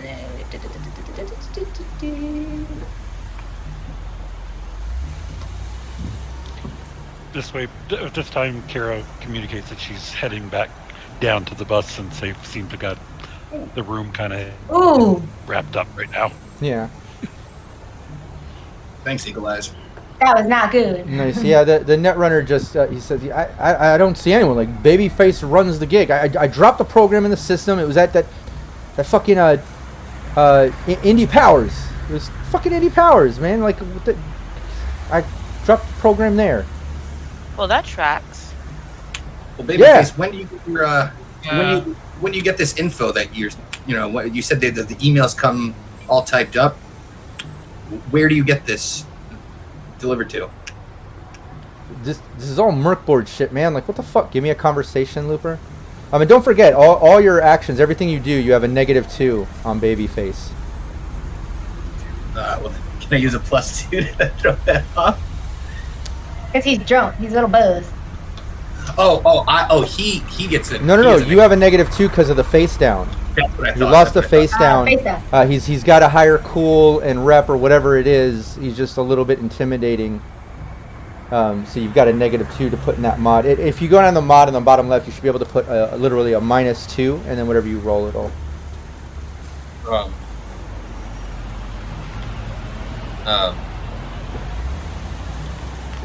Yeah, can I use a +2 to offset that? +2 from cat. You can. It's up to you guys. Yeah. You told me have him. All right. Hey, thanks, Raven. Raven's got to get back to work. Quit. You should be watching our stream instead. What the hell? 24. Raven, come on. Yeah, the netrunner. Babyface. Sorry. Yeah, Babyface. He just like looks at you and says, "Look, I already told you. They hit me up on my fucking Merc board. It's all anonymous. They pay in the gig. I do gigs. I get paid. This person, the fucking guy who hired me, he sent in the information. Said, look, send this fucking email to this email, and they'll fucking wire the money to this account number, and I'll pay you every week that you send it in." And shit, gave me upfront money, so I went and did the first gig. I sent the fucking email from the pool. I did it from that fucking pool where you were fucking filming me, as a matter of fact. And yeah, he sent me the fucking money. So I did it the next week, and yeah, he sent me more money. And he had my boy Bite dropped the fucking program in his system, in his fucking office. And I'm assuming that this communication is sent to your agent? Yeah, through my merc board. Yeah, we're gonna need that agent, pal. Are you fucking Okay. kidding me? Something doesn't add up here, okay? Why would, if it was Indy Powers, why would they need some no-name netrunner to go in and put something in their own system? It looks like somebody's setting up Indy Powers for this. Really? I kind of agree, So you would want? Think about it. I'm sorry. They got a lot of netrunners that they can call in too. I mean, just some Right, random. And this guy who runs there would want his employees and partners to know that he's blackmailing some other fucking company. That's the whole point. No, That's the whole point. He had me hire my boy to go fucking drop the program in the system for him so he could do this shit without anybody fucking knowing at his job or anything. No, the point we're taking, which I assume goes over your head, like a lot of things, is the fact that that's a major corporation with a lot of assets that could very obviously buy a much better netrunner and a much better fixer. Well, That's what we're getting at. If you No, were paying no, attention, well, that's I fucking mean- insulting. And if that's your opinion, that's your opinion. But you know, I get it's not hired. my I opinion, get hired. it's a fact. Can I? Well, I'm probably not the best one for it, but right now with him. But I was gonna say, can I run a human perception check on him to see if? Yeah, see if- do a human perception. Just don't forget the negative too. All right, so I rolled 21, so that'd be a 19. Yeah, what were you trying to tell? Just to see if he's like being, if he's lying or like it seems like he's legit. Like this, the whole concept of being to make it look like Indy Powers is being set up. If he, he says like, oh no, it's them. Like if he's lying or if that's what he actually believes. No, he's. You could tell he's absolutely being truthful. He was hired by an anonymous person. Everything he said is true. And you're even reading into the human perception, like he seems annoyed. Like you can tell he's like annoyed by it. Like he like I said, like he's been on an emotional roller coaster with you guys. It's difficult. Okay, well, we're trying to play nice with you, and we believe that. But why would this guy send it back to his own company? This guy can get an offshore account somewhere on some island nation to do this transaction through and never go back to Indy Powers. So that seems kind of stupid. Why would you do that? Why would you send it back to your own company? The netrunner chimes in. He's like, no, it wasn't sending anything. He said it was some program so he could control and monitor his account from his office. Like, so I dropped it in his fucking system in his office. Like, And then Babyface chimes in, yeah, it was a simple fucking gig, man. Like, we're bribing money from one dude to send to his offshore account. I guess guy wanted to be able to control it from his office. It's that simple, man. I don't know what you want to hear, man, but I was fucking hired, okay? It's not me. It's a fucking job. I'm sure you guys are familiar with getting gigs. So do you get a cut of the money, or do you just keep all of it? I don't get any money. What the fuck are you talking about? I got paid to do the gig. The guy pays me every fucking time I send in the email. It's a job. That's all it is to me, is a job. All right. I think we got what we came here for. Right. His boys go, can we pull up our fucking pants now? His boys say. Yeah. Back to the roof. Let him pull the pants back up. I actually help him as I giggle. Accidentally get it caught in the zipper. No. Disappointing. Accidentally. Phoenix, Shots you like fired. You like Babyface? He good with you? Y'all gonna make nicey? Who are you talking to? You, Phoenix, you like this guy?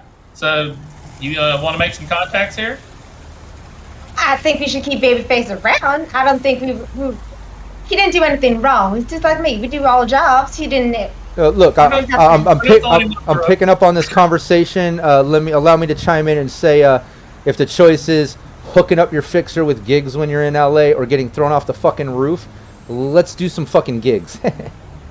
Hey, you're past the being thrown off the roof part. Phoenix. Who voted on that? I didn't vote on that. I'm still pro throw him off the fucking roof.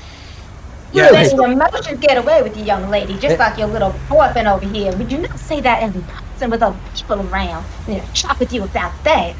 You too. Yeah, you're right. Now, You're right. we got what we aim for, babyface. We will What? contact you soon enough. What is it, Wait. But Wolf, you wanna grab his agent off him? I thought you already grabbed it. Oh, Yeah, did he? Did he get? there? Oh yeah. Okay. I can't Yeah, do he- anything he- this happened. Yeah, he gave you the agent upstairs. Yeah. Yeah. You You'll just get copy this back when we're through with when we got what we need. Okay. You'll get this back. Can we just copy it? I mean, he is a fixer. He does need that. Let's not, cut into his livelihood. We want to keep him around as a fixer, right? Yeah, but if he gets more messages, I'd like them to go straight to us. That's what he's saying. What if his netrunner can ping it to somebody else's agent? Yeah. Route it.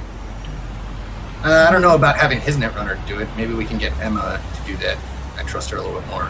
I'll send her downstairs so she didn't be involved in us, so then you keep looking at her pretty face. Oh, She can hear us, right? Emma can hear us, right? Yeah. Emma, did you get anything good while you were up here? I seem to get the indication from Phoenix that you were working. She got a bunch of his computer stuff. Yeah, she chimes in on the comm and basically just says, "Oh yeah, no, I got into his system, and I saw all his messages from his Merc board. I mean, everything's anonymous. Like I couldn't trace anything specific. The decryption's way above my rank. You know how these Merc boards are, but there's definite communication of like him getting hired to blackmail. I see a copy of that email that Lucia had in his email. Like you can easily tie this to this guy. I've got a copy of that email. He was hired on the Merc board. I even see correspondence here saying get your netrunner to drop this program into my office system so I can control it. Then he has an attachment here, but it's not there. So like obviously it was a burner attachment, and I don't know. I mean, you can see that he was hired to do this. I don't have any proof of the program or anything to tie it to this. Whatever you guys were saying, he's saying it's Indy Powers or whoever, but I mean, I can at least see that he was hired from the Merc board to do this shit. Okay. Yeah, why would he become anonymous and then basically say he was Indy Powers? Why would they do that? That seems, I don't know. We gotta go talk to Luke. I don't think they said that they're anonymous. I think they just use the Merc board that keeps everything anonymous. Whose office the did you go contact. into exactly? Who are you talking to? Because I think he's the one who actually went in and physically did the job, right? Yeah. Yeah. It was the main fucking office. Is that Indy Powers Patrick fucking Hannigan. building? And yeah, Patrick Hannigan. That's the name. Is that dude's office? Okay. Was he in there when you were doing it? No, he said do it after hours so none of the employees or anyone would see. Just be real fucking stealthy and like it was a private job for him that he didn't want anybody to know about. Red flag. Sounds very suspicious. Well, if you knew how many red flags I get, it's like every gig, believe me. Hey, no problem. We understand. We get paid too. All right, baby dick. Here's your phone back. Baby dick. Oh my heavenly stars! Yeah, he takes the agent back. Hey, Okay. Glimmer, your jealousy is showing. Goodness. Oh, it's been showing, but I can respect that. I get it. I totally get it. But are we fucking done here? We cool? I think we're cool. You're not gonna say anything to anyone, right? Are you? No. So you can Yeah, keep I have running pitched. camp for the time being, I would say. And then maybe we do some jobs for you at another time. We make you money, you make us money. Or you can do jobs for us. Tip for tat. I'm not doing And jobs for babyface, I promise you don't have to talk with them. You can have a conversation with me one-on-one instead of these monkey butts. They're so Hey. rowdy today. I'm sure So you're not a rowdy. student. Well, I'm they're sure you're not a definitely student. rowdy. Here.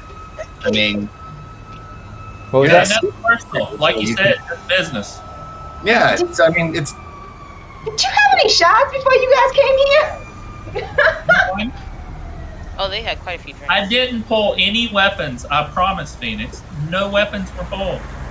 pulled a knife. Oh, right, just a knife to my throat and an elbow to my head, and he like shows and like Phoenix, you can see like he's got a gash here where he wiped the blood. He's like, yeah. Oh Okay, lord. well, I didn't use any weapons. All I mean, right. technically, you did use a knife. Well, look, if we're done here, I'd love to call it a night. Try to forget the fact I even met y'all, and maybe future gigs could work out. Let's hope so. But till then, I'm happy to put an end to this whole soiree, if we don't mind. Yes, let's go, ladies and gentlemen. Yeah, I'm ready to Yeah, head we're home. cool. If we hear otherwise from your end, we'll come visit. Yeah, I look forward to it. And Phoenix swiped the watch. I was like, just watch mine. Of course. Got a nice men's watch. I don't know whose it belongs to, but I got one. I know some great clothes back there. If you want any loopers, you see them? Yeah, he just have some. He has quite the closet. Yeah, it's quite the closet. I'm sure he wouldn't mind. Oh, really? So now you're gonna talk about stealing from me? Oh, This shoot. is- This is quite the crew from Night City. This is nice. This is nice. I'm glad we met. I picked up mine. Hey, I thought you were a fixer. You sell stuff, right? We'll pay for it. Yeah, we're not talking about ripping you off. I thought we had an agreement here already. Oh, sure. Liberty, do you need some new clothes? Yeah, I was just thinking you might want to look nice next time you take Cynthia out instead of, well, that. Damn. Dan. I mean, All right, let's just get the fuck out of here. Jesus are Christ. you sure About you want to buy time. clothes? Honestly, like, Wolf isn't wrong. Let's just go. All right, fine. Now you see Babyface Jeez. laughing to himself as this is all going down. You guys are ridiculous. Kind of peace, man. Yeah, and I head out the door. Kira's Bye, already brought the Baby. bus. Is sitting right outside the front door. Yeah, all of you go out. Kira's already got the bus pulled up. Emma's in there. Anchor's been chilling in there. And yeah, you all step in. You're in the bus now, all together. And yeah, Emma just says, so that sounded like things got kind of crazy up there. I'm glad I left. I'm glad I wasn't there. That was incredible. It's a lot more fun. I don't know what you were doing, Phoenix, but we didn't expect to walk in on that. Yeah, I don't know what was going on with the whole pants down around the ankles thing, but like honestly, vibe. And tied together, and we're not asking questions because, hey, It looked like a good time. It was fun for me, and I'm so buzzing. Hey, Looper, do you want to try something? What are you two doing? What do you have in mind? None of that in my bus. All right, fair enough. Should I leave again? Emma says. Ew, not around the job. ties. I got some zip ties, Cynthia. You need them? The only person who gets to do that on my bus is me. So none of that on my bus. Go on the roof. That's still on my bus. I just want to pants up. I just want to see him like penguin walk. Oh, did you get his number? Did you get his number, Phoenix? Oh, we copied everything out of his agent. We got it right. Yeah. Yeah, you guys, Looper was able to copy everything out of the agent. Let's I guess we're heading to Indy Powers. Question is, should we be going there during business hours or after hours? But who would Indy Powers would have against Lucius? Well, he did Find win out out. that. Well, He did win out that. he won the contract, so that's Yeah. and they were both bidding on it. But to me, I don't know. It sounds like a third party's involved here. Who in his past? It's got to be someone close in his past, but that he doesn't even realize that it's connected to now. My best thinking would be that it's somebody who maybe works in the company and is using him as a front. Yeah, and he's trying to frame Indy Powers. Exactly, so you can Didn't get we- off scot-free with the money. Hey, Looper, didn't you have an interview set up with them to go see them like tomorrow afternoon or something? You were going to interview them, do the oh well, we want to hear from you after these other people won or something or another. I thought you were going to do an interview with them. Yeah. I don't recall that. I'm sorry. Oh What? yeah, but we were. I thought you had set it up. You were gonna set up an interview to go talk to that guy, the head guy there. Patrick Hannigan. Yeah. Is that in a previous session? Yeah. Honestly, man, I really don't remember that. I don't remember seeing it It at all. was your idea. How many shots did you have? We technically have a meeting with him, I believe. Oh, well, that works. Did he get more shots than we did? Because he seems to be had a memory loss here. It might have been the secondhand smoke from that. Yeah, I'm pretty sure. It does look like there's more than 3 drinks out of there. Oh, that's not right. Here, let me take another one. Let's leaving it out a little. Oh my goodness. Alright guys, while we head back to the hotel, we can recap, we can compile our information, call it a night, grab some food, Take a shower. Sounds good. take a nice shower, yeah, because those hands on me. Yeah, absolutely not. Who knows what was on Phoenix? There was no video going on there. What happened? Yeah, they were touching each other. They didn't touch me. Oh wait, yeah, they just touched my boobies. That's why I didn't shower. I got some alcohol in my I don't hands. know.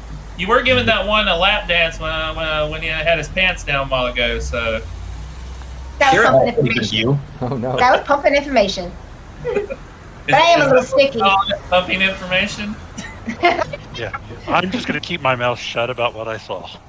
It's all innocent fun. Nobody got hurt. All adults here. I mean, Hey, is it really innocent when you have two men with their pants around their ankles and tied up together?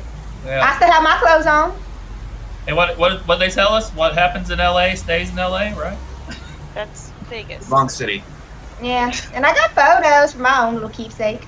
Oh my god, you did? Please send Of them to course, my I took some agent. selfies. This is my pleasure. Girl, send them to my agent. We need it back now. We'll look profit later. Yes, exactly. No faces. Looper, you hear Phoenix and Cynthia talking about sending dick pics to each other.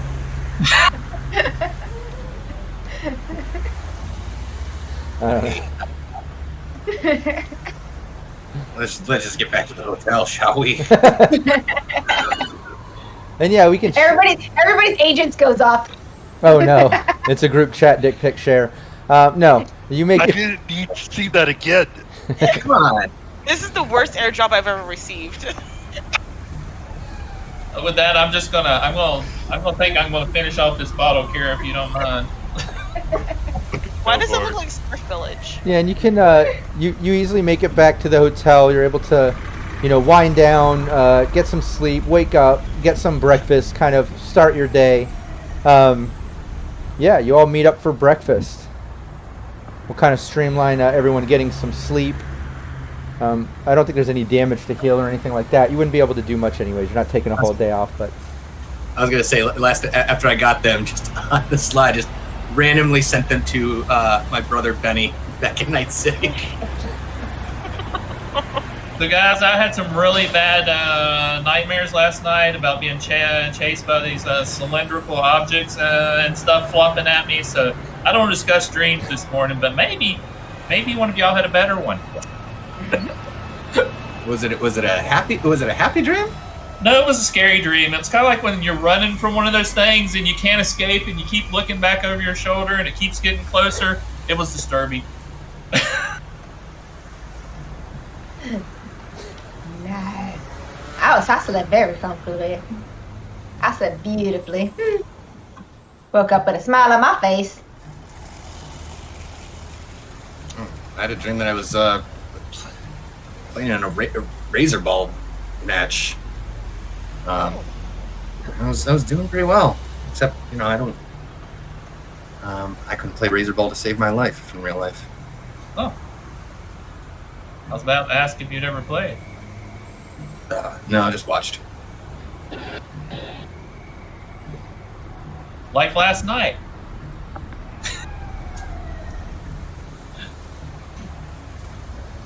What? Cynthia, what about you? I kind of flashback dream back to my days of young Cynthia being in the club scene in LA. Being in that club last night kind of reminded me of those days. That was a nice club. Yeah, we might have to go back there again when this cools off. Oh, dude, there's so many. That's like mid-level. I guarantee you there's better ones out there. You would love them. For the next time we're not here on a job. Or after we're done with the job, we can go. Yeah. Celebration. Kira, did you have any interesting dreams? Just had the same dream again. About me in Japan. Strange. I don't tend to usually remember my dreams, but this one, this keeps coming up. It seems lately. Have you checked in with your family lately? Yeah. Yeah, I've got a call into them this morning, but they weren't available at the time. But so I'll hook up with them later tonight.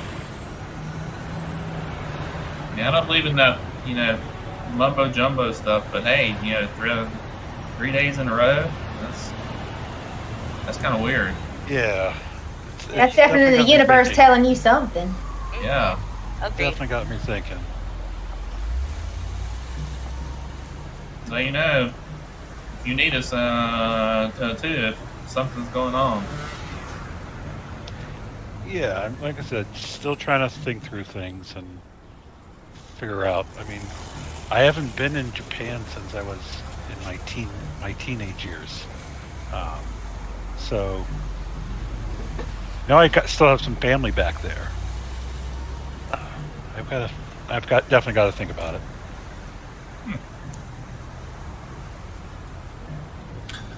Well, I think we have a little time to kill before this interview. What time is that interview scheduled for? Let me check my agent here. I think it was 2:00, wasn't it? We got a while yet. But, No. I'm really missing those free samples of kibble that we get from Continental Brands. I'm sure it's stacked up at the firehouse. Gross. More on the front. I think I threw a box of it up in the last cabinet in there in the back. Any of those buffalo things? Those things were great. They said that they were toxic, but I can't believe that. They were fantastic. I just grabbed one of the boxes that y'all had there.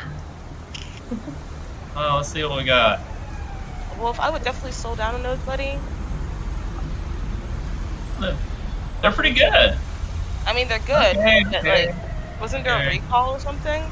There was. They said something about some of them were toxic and some people could be sick or dying or something. But hey, the ones I had were fine. Isn't it always like that when you eat something? You never know. That's kind of true. He's got an iron gut. He'll be fine. I've seen him eat some grosser shit than that. It's good. Yeah. Fine. It's fine. Oh, Looper, we need to go get you some new clothes because you can't go into interviewing a CEO of a company looking like she That? just spoke that. Yeah, and we had someone they're pretty clean. They're just last night. But his ego got in his way. generic chic. Listen, What, we're gonna get some business wear? I mean, Yeah, and we can Why not? streamline that too. Like we don't need to, play out the shopping. But if you want to do that, we can streamline to the 2 p.m. and say that, you spend the late morning, early afternoon taking Looper around LA, trying to get him some better clothes for the interview, and kind of set him up looking a little bit better. And that's easy. You could probably just drop like 50 eddies, and probably at least get him a decent outfit. only the best for my babe. Since he typically has the lower wardrobe and style, right? oh yeah. Yeah. You don't have my style. But yeah, you can do that. You get a little boost in wardrobe and style temporarily from this outfit as you head into Indy Powers.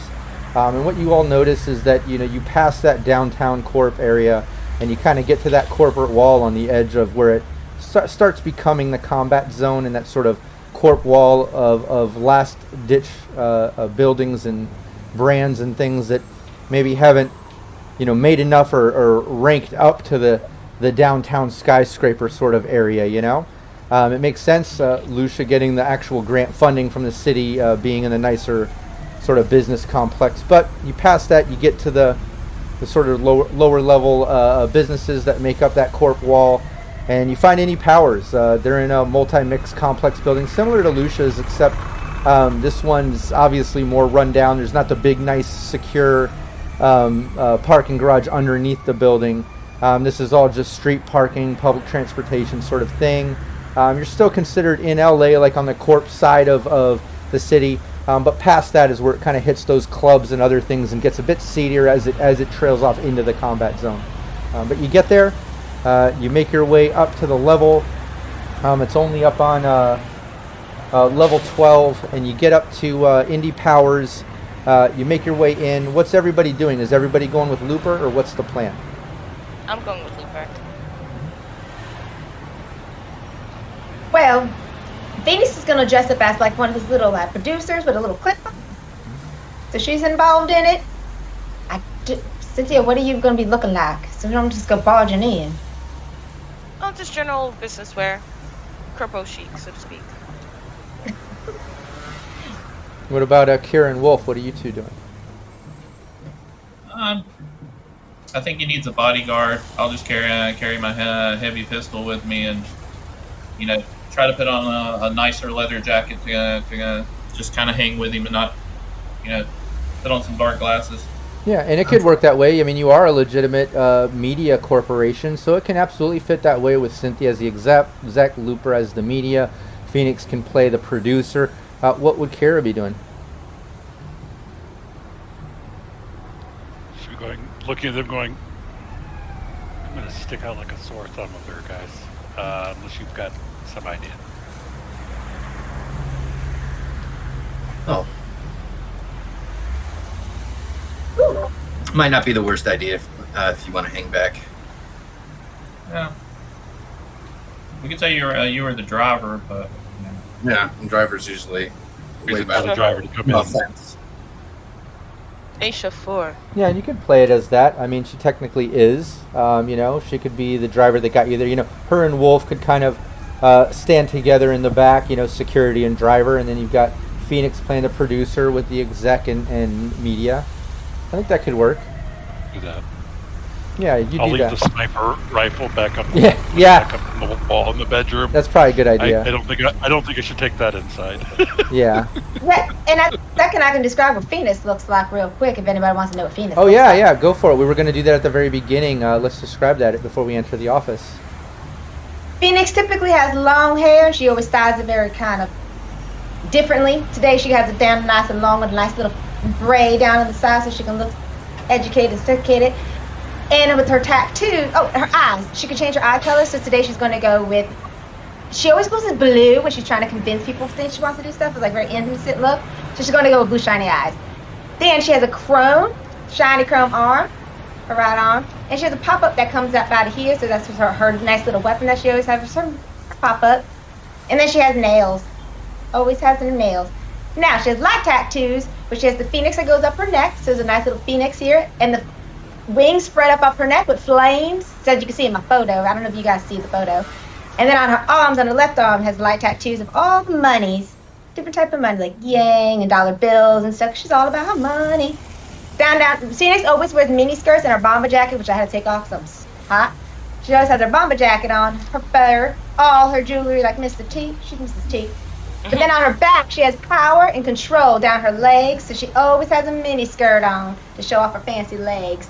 And that's Phoenix. Oh, and she's Southern, and then when she has some sin coat, she talks with her regular voice. We don't know why. That's true. And I see Looper dressed up a little bit, the wardrobe and style kicking in. I hate these. Oh, and another thing, Phoenix always has her fan, if you guys always notice. But her fan is very special. She has blades in her fan. So when she was doing this to these guys, they could actually pop them out and slit throats with it. So that's her other little weapon. She don't do guns. Phoenix. Oh, yeah. Cynthia, what are you wearing? Because you're getting darker and darker into the screen. We can't see you anymore. I know, my light went off. Yeah. Use the big charger to. I know, I tried to charge it, but sometimes it just dies. So she's wearing like a pencil skirt, normal jacket, blue shirt underneath. Her hair is done in like a bun in the back, like a low bun. She's wearing a necklace, bracelets. Like she looks like a like when you think of an exec, like exactly how you would imagine an exec to look. It's giving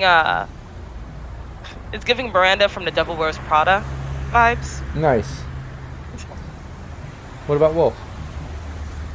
All right. Well, Wolf is wearing some black leathers. Looks very nomad. Kind of a Native American vibe, and he has dark skin, so he probably is Native American. Normally he's covered in weapons, but right now he just has a pistol at his side. He's put on his nicer black jacket, so he looks like he fits in a little more. It's just some muscle, and he's thrown on a pair of black shades now. I picture his nicer black jacket. It's just another leather jacket, but this one doesn't have bullet holes in it. That's his nice one. It only has one bullet hole, not a And dozen. don't look dusty. That's what it It's is. formal leather. What about Kira? Kira today is, again, Kira is very much hippie, if you think of that. So she's wearing bell-bottom jeans, a flowery top, hair is long, colored purple. Today it's braided, and then she has the 3 light tattoos that are going down her face, or that look like bear claw marks that represent her nomad tribe. Oh yeah, and I love it matching the image that we've been using for the promo flyer and stuff. That's awesome. And Looper, I know you, maybe describe how Looper normally looks. Then obviously he's been dressed up by the girls today for today's interview. But what does Looper normally look like without the tie and stuff? Kind of, jeans torn, a little torn. Some, probably maybe like some Chucks or something like that, or similar looking sneakers. Just generic sheet, solid colored dark t-shirts usually. Generally has his shades, of course. But this time, but right now, yeah, he's dressed up a little, has his hair combed back, and he's putting on his business wear and just fiddling with this tie, just fuck, I hate these things, dude. Fucking noose. Is that right? Is that supposed to? That's not how they're supposed to. That's not. No. Oh man. Oh, babe. Yeah, walk over to him and fix his tie for him. Yeah. And then he's gonna set his lone pistol that actually he has 2 because he has that. But yeah, sets his pistols down on the table. Is all right, I'm just gonna leave those there. I don't think it'll look professional if I walk in armed. Yeah, you can do that. You leave that. Kira keeps her submachine gun with her, but leaves the sniper rifle behind.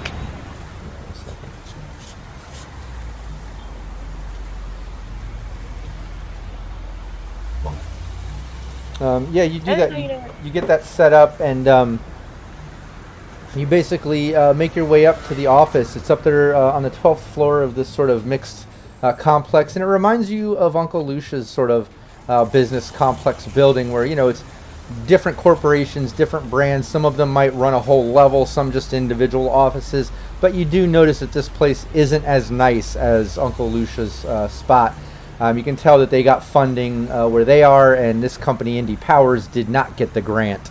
You can tell, they're surviving like any other business, but it's just not as nice of a building. But you make your way up 12th floor. You can tell this entire floor looks like it's different, industrial sort of brands and businesses. And you instantly see Indy Powers, one of the offices. When you enter that, it's very similar to Uncle Lucia's in the sense that it opens up into a big sort of office room with different desks, people working at the desks, except in this case, instead of an office all the way at the other end of the building, on the other end you see windows overlooking, well, unfortunately, the combat zone in this direction. It just goes out over San Bernardino view, which isn't as nice, but at least it's a view.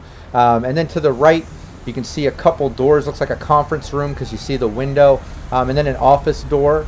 It just says office. To the left, you can see a bathroom, and it looks like some type of emergency exit. But yeah, when you go in, right by the front door is a reception desk, and there's a young woman there. When you come in, she just gives her attention to you. Hello, can I help you? Hi. My name's Homer Tier. I'm here for an interview with Patrick Hannigan. Oh, okay. 1 second. She gets on the computer system and comes back. Oh, okay, yeah. I guess he's expecting you. Did you need to set up? I don't see a crew, or is this camera or audio, or how are you doing this? Pop up, and then camera pops up. Oh, okay. Perfect. You can step into his office, and then she goes on some type of little intercom thing. And Mr. Hannigan, your 2 o'clock is here. They're coming in for the interview. Then you hear on the thing. Okay, sounds good. Something pointless and random. Yep. And she points back to his office. He's waiting for you. All right. I guess I'll head in. And my crew is okay to come with me. I imagine so. Yeah. If that's your crew, sure. Awesome. Thank you. Yep. She goes back on her computer. And I start heading in. Yeah, all of you go over to Patrick Hannigan's office. You open it up.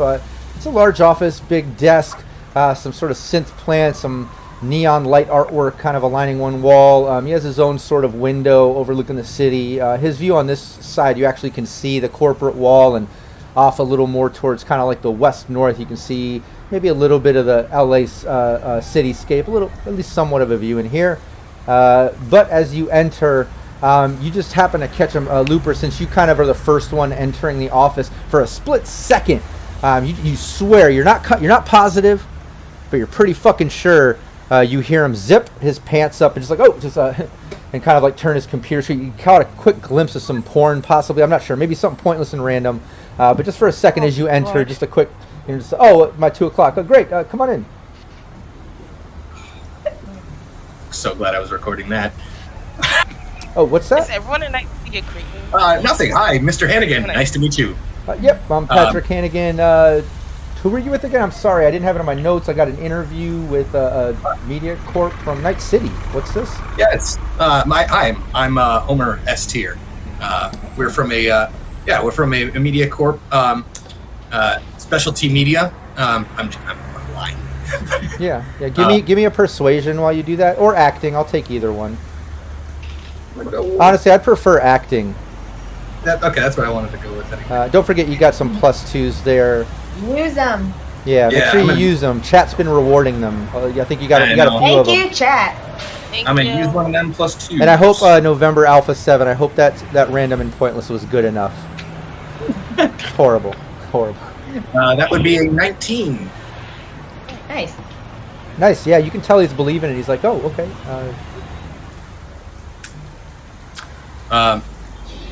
So we wanted to just conduct a little interview, on you, how your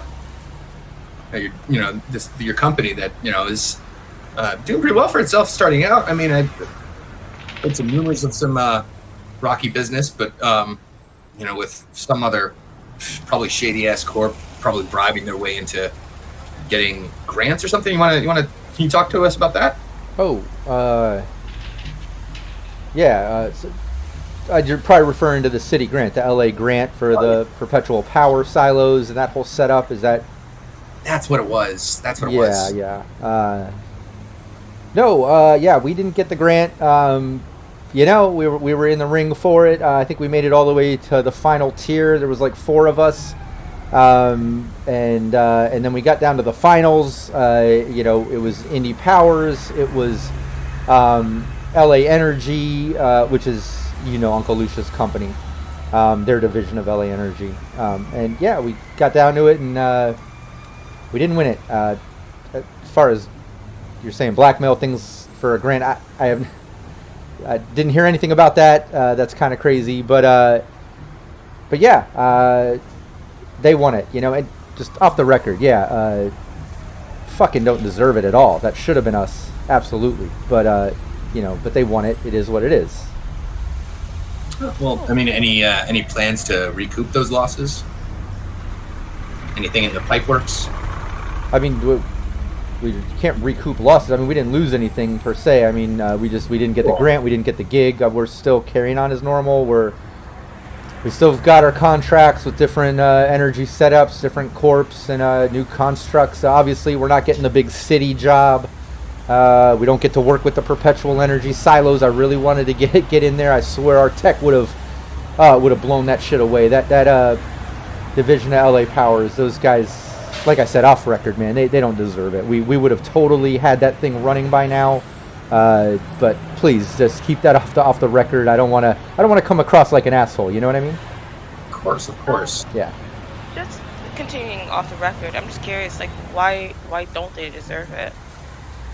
They weren't ready for it. I mean, I don't know why they got picked over us. They maybe thought that they could run it better or something. But when we showed our test results, in my mind, we deserved it. Like we've been getting consistent results. We had the perpetual energy running for like 2 weeks or something nonstop. If we could have gotten to the silos and really worked with the proper tech, we would have got it going. Like I don't know exactly what they got going on. I mean, don't get me wrong, but I'm confident that if we were in there, we would have already had it running. And as far as I know, they've already been in there for like a month, and still no progress. So Interesting. But again, please don't include that. Is that on right now? He's pointing at it. Yeah, but I mean, we'll edit that out. Yeah, I mean, I'll sign a release, but it's got to, state, let's keep out this off the record stuff. Oh, of course. Now, because that is something I've heard about. I mean, like with, high-end corporations and, their shadowy games and whatnot. I mean, is those just rumors, or I mean, like, I imagine there's probably a fair amount of shady dealings that go on in corporations. I mean, is that something that you've heard about? Like the whole blackmail game, especially in energy corporations. I've heard that they can get pretty dicey. I mean, since you're in the thick of it, do you see that a lot going around you? I'm sure.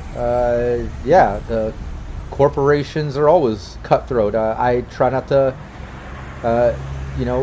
partake in activities like that. We try to, do business on the up and up. And but sure, most industries are cutthroats, so corporations are gonna do what they have to do to get by. I know you said you're from Night City. I'm sure Night City is no different than LA. There's only so many spots to go around, and everyone's kind of elbowing for their little niche, and I'm sure things can get dicey. Can we tell if he's lying or anything? I was gonna say, can I run a human perception, especially when he's like, no, I don't do that, but I mean, like, I just want to run a human perception on that. Yeah, go ahead. What's Kira, Wolf, and Phoenix doing while Cynthia and Looper are kind of talking to this guy? What's Kira doing?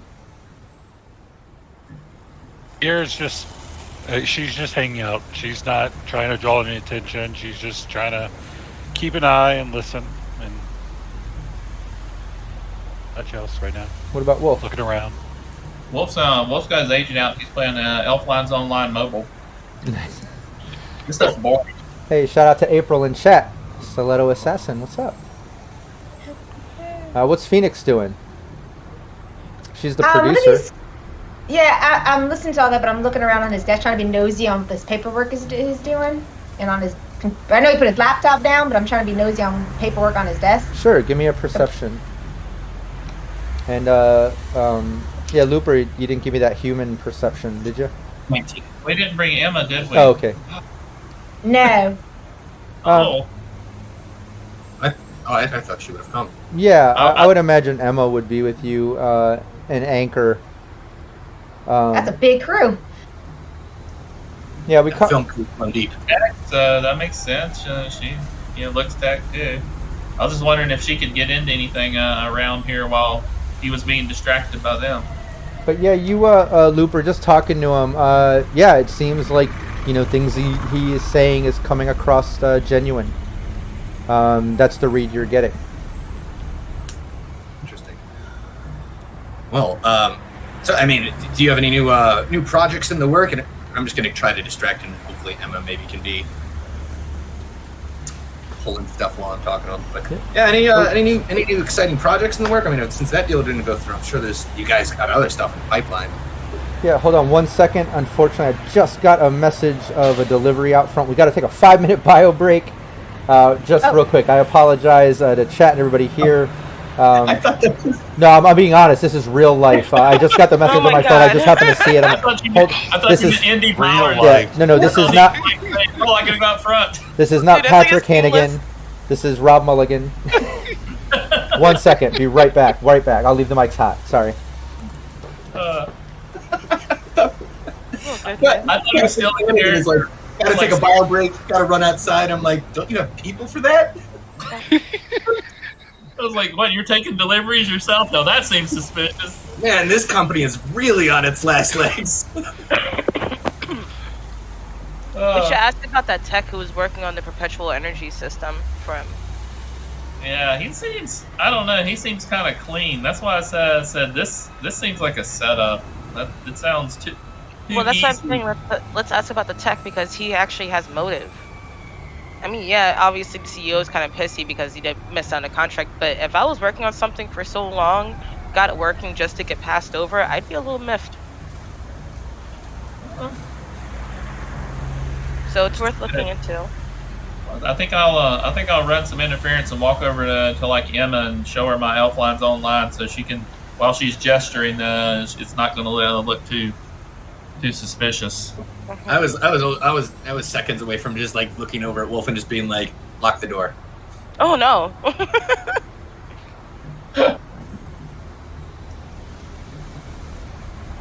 We are not a gang, we are a media corporation. We can't just keep locking people in rooms and beating them up for information. We have to use Well, I mean, you say that, but it has Is your worked. name not the executioner? Executioner? I mean, Executioner. do you want to test that nickname? I think it's guys. I even got the cat on my lap right now, so I'm looking like an evil genius right now. Let's do it. All right, here we are. I didn't even see you. What happened? I know, I'm you. literally What is going on with there Naomi? There you are. Jesus. Milo left. All right, You have blended just completely into the background. we are back. You were rolling like crit stealth there. Absolutely, crit stealth. But yeah, Phoenix, looking across his desk with that perception, you're not seeing much. I mean, can see like some paperwork. You see the Indy Powers logo, but you're not getting enough detail. And it's also kind of hard. You're trying to look at him. He's kind of at the desk doing the interview. You're kind of standing there. It's a little bit difficult. But you do see Emma kind of step over. She's kind of like looking too, and you can tell she's stepping up, trying to do her thing. But Looper. Or Cynthia, I can't remember who asked the last question. I apologize.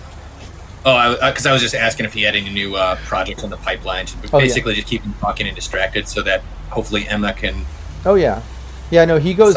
Yeah, it works. Give me a conversation. I just want to gauge this by the depth and length of conversation for this distraction.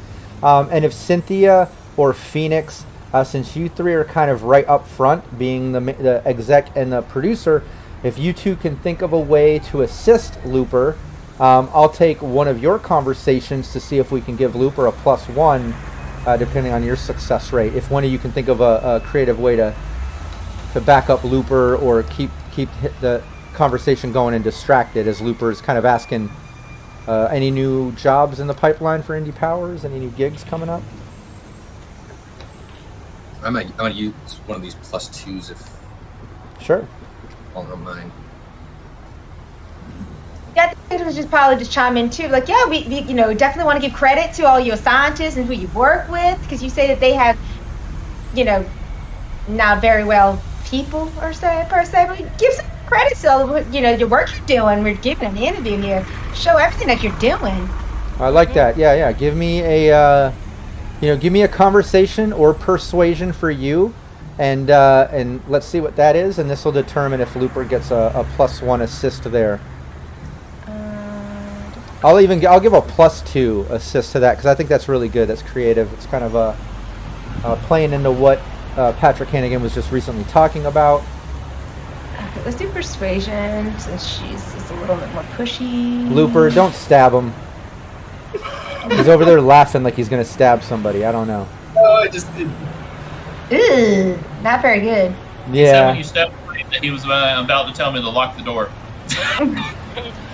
No, Didn't get a very good dice on yeah, that yeah. one. You're not. You're kind of playing in, and you notice Patrick kind of getting a little flustered, like when you start talking to him after Looper's talking. He's like, "Oh, okay, yeah. Let me focus on this camera." Okay. Yeah, lots of jobs down the pipeline, and Looper. Now give me that conversation. Unfortunately, you don't get a +1, but still give me that conversation. Let's see. So I rolled a 29. Nice. +2. Plus, Nice. That's a 31 total for me. yeah. So we've got quite a few gigs lined up. I mean, we had more lined up with a contingency that we'd get the grant and we'd be able to piggyback off of some of the exposure. Now again, we didn't win the grant. Little upsetting, but it is what it is. So we carried on, and at least a majority of our contracts continued, and we got these new gigs down the pipeline. And he starts going on and on about different brands he's working with, different buildings he's working on doing power, and then he's talking about maybe next year, if this LA Energy division doesn't pull it off, which they don't seem like they are. Again, off the books, please. Don't make me look like I'm talking shit. But next year we'll reapply, and by then we'll have a little more on our belt. I guarantee you we'll be getting the grant because they're going to fail. Again, please, off the books. God, I got to stop doing that.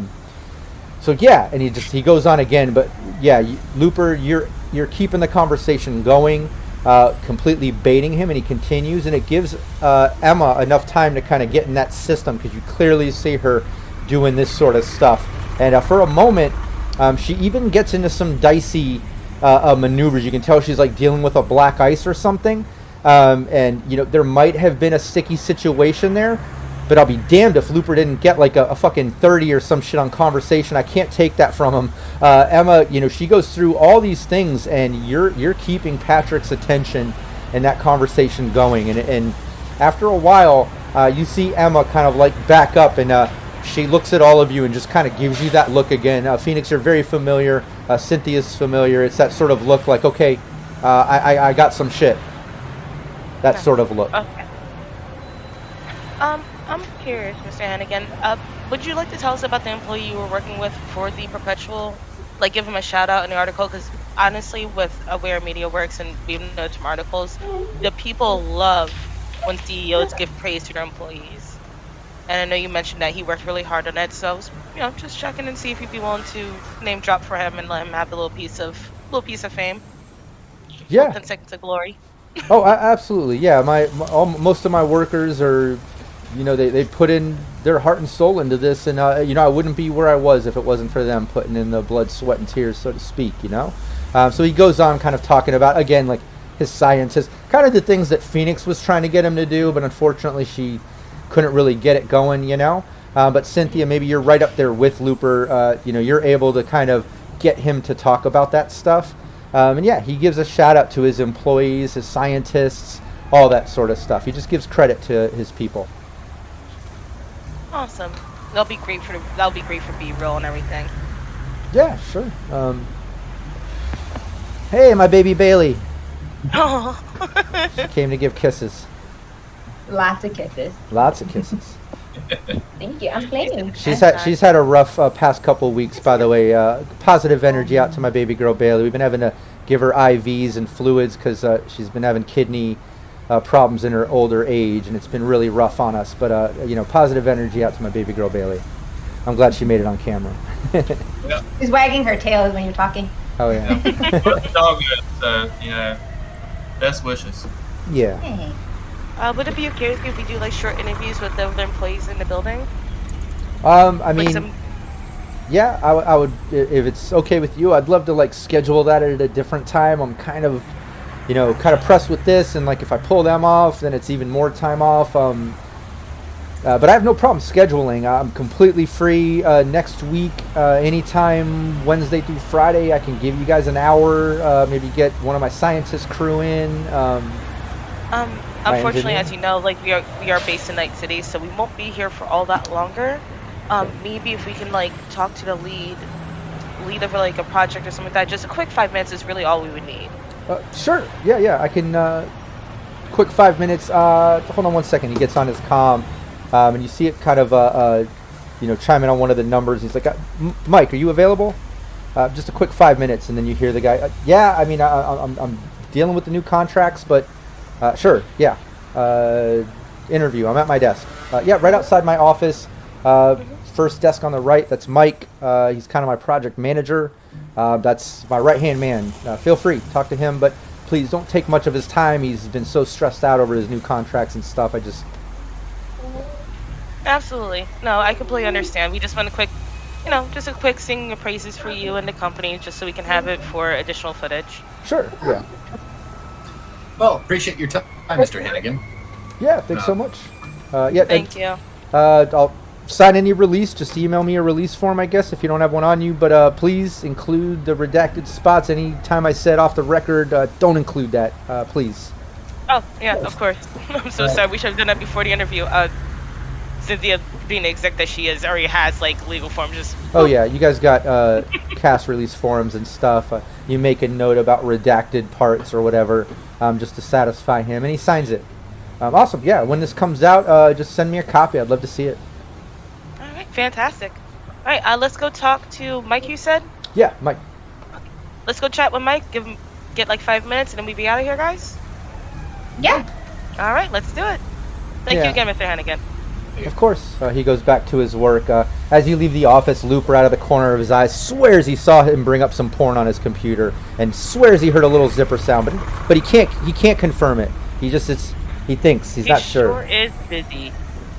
He might be able to confirm it with November Alpha 7. We'll have to check with him in chat, but I'm pretty sure that's what happened. But anyways, you leave the office, you step out, and it's all these desk people working away, and you see to the right there's an older man, almost the same age as Patrick Hannigan, maybe in his mid-late 30s or so. And when you step out of the office, he's already looking in your direction. He's like, "Oh, okay. Patrick said you had some questions for me. You the Media Corp doing the interview thing?" Yes, sir. Yep, that would be us. Okay. My assistant here would like to ask you some questions. That's okay, then. Sure.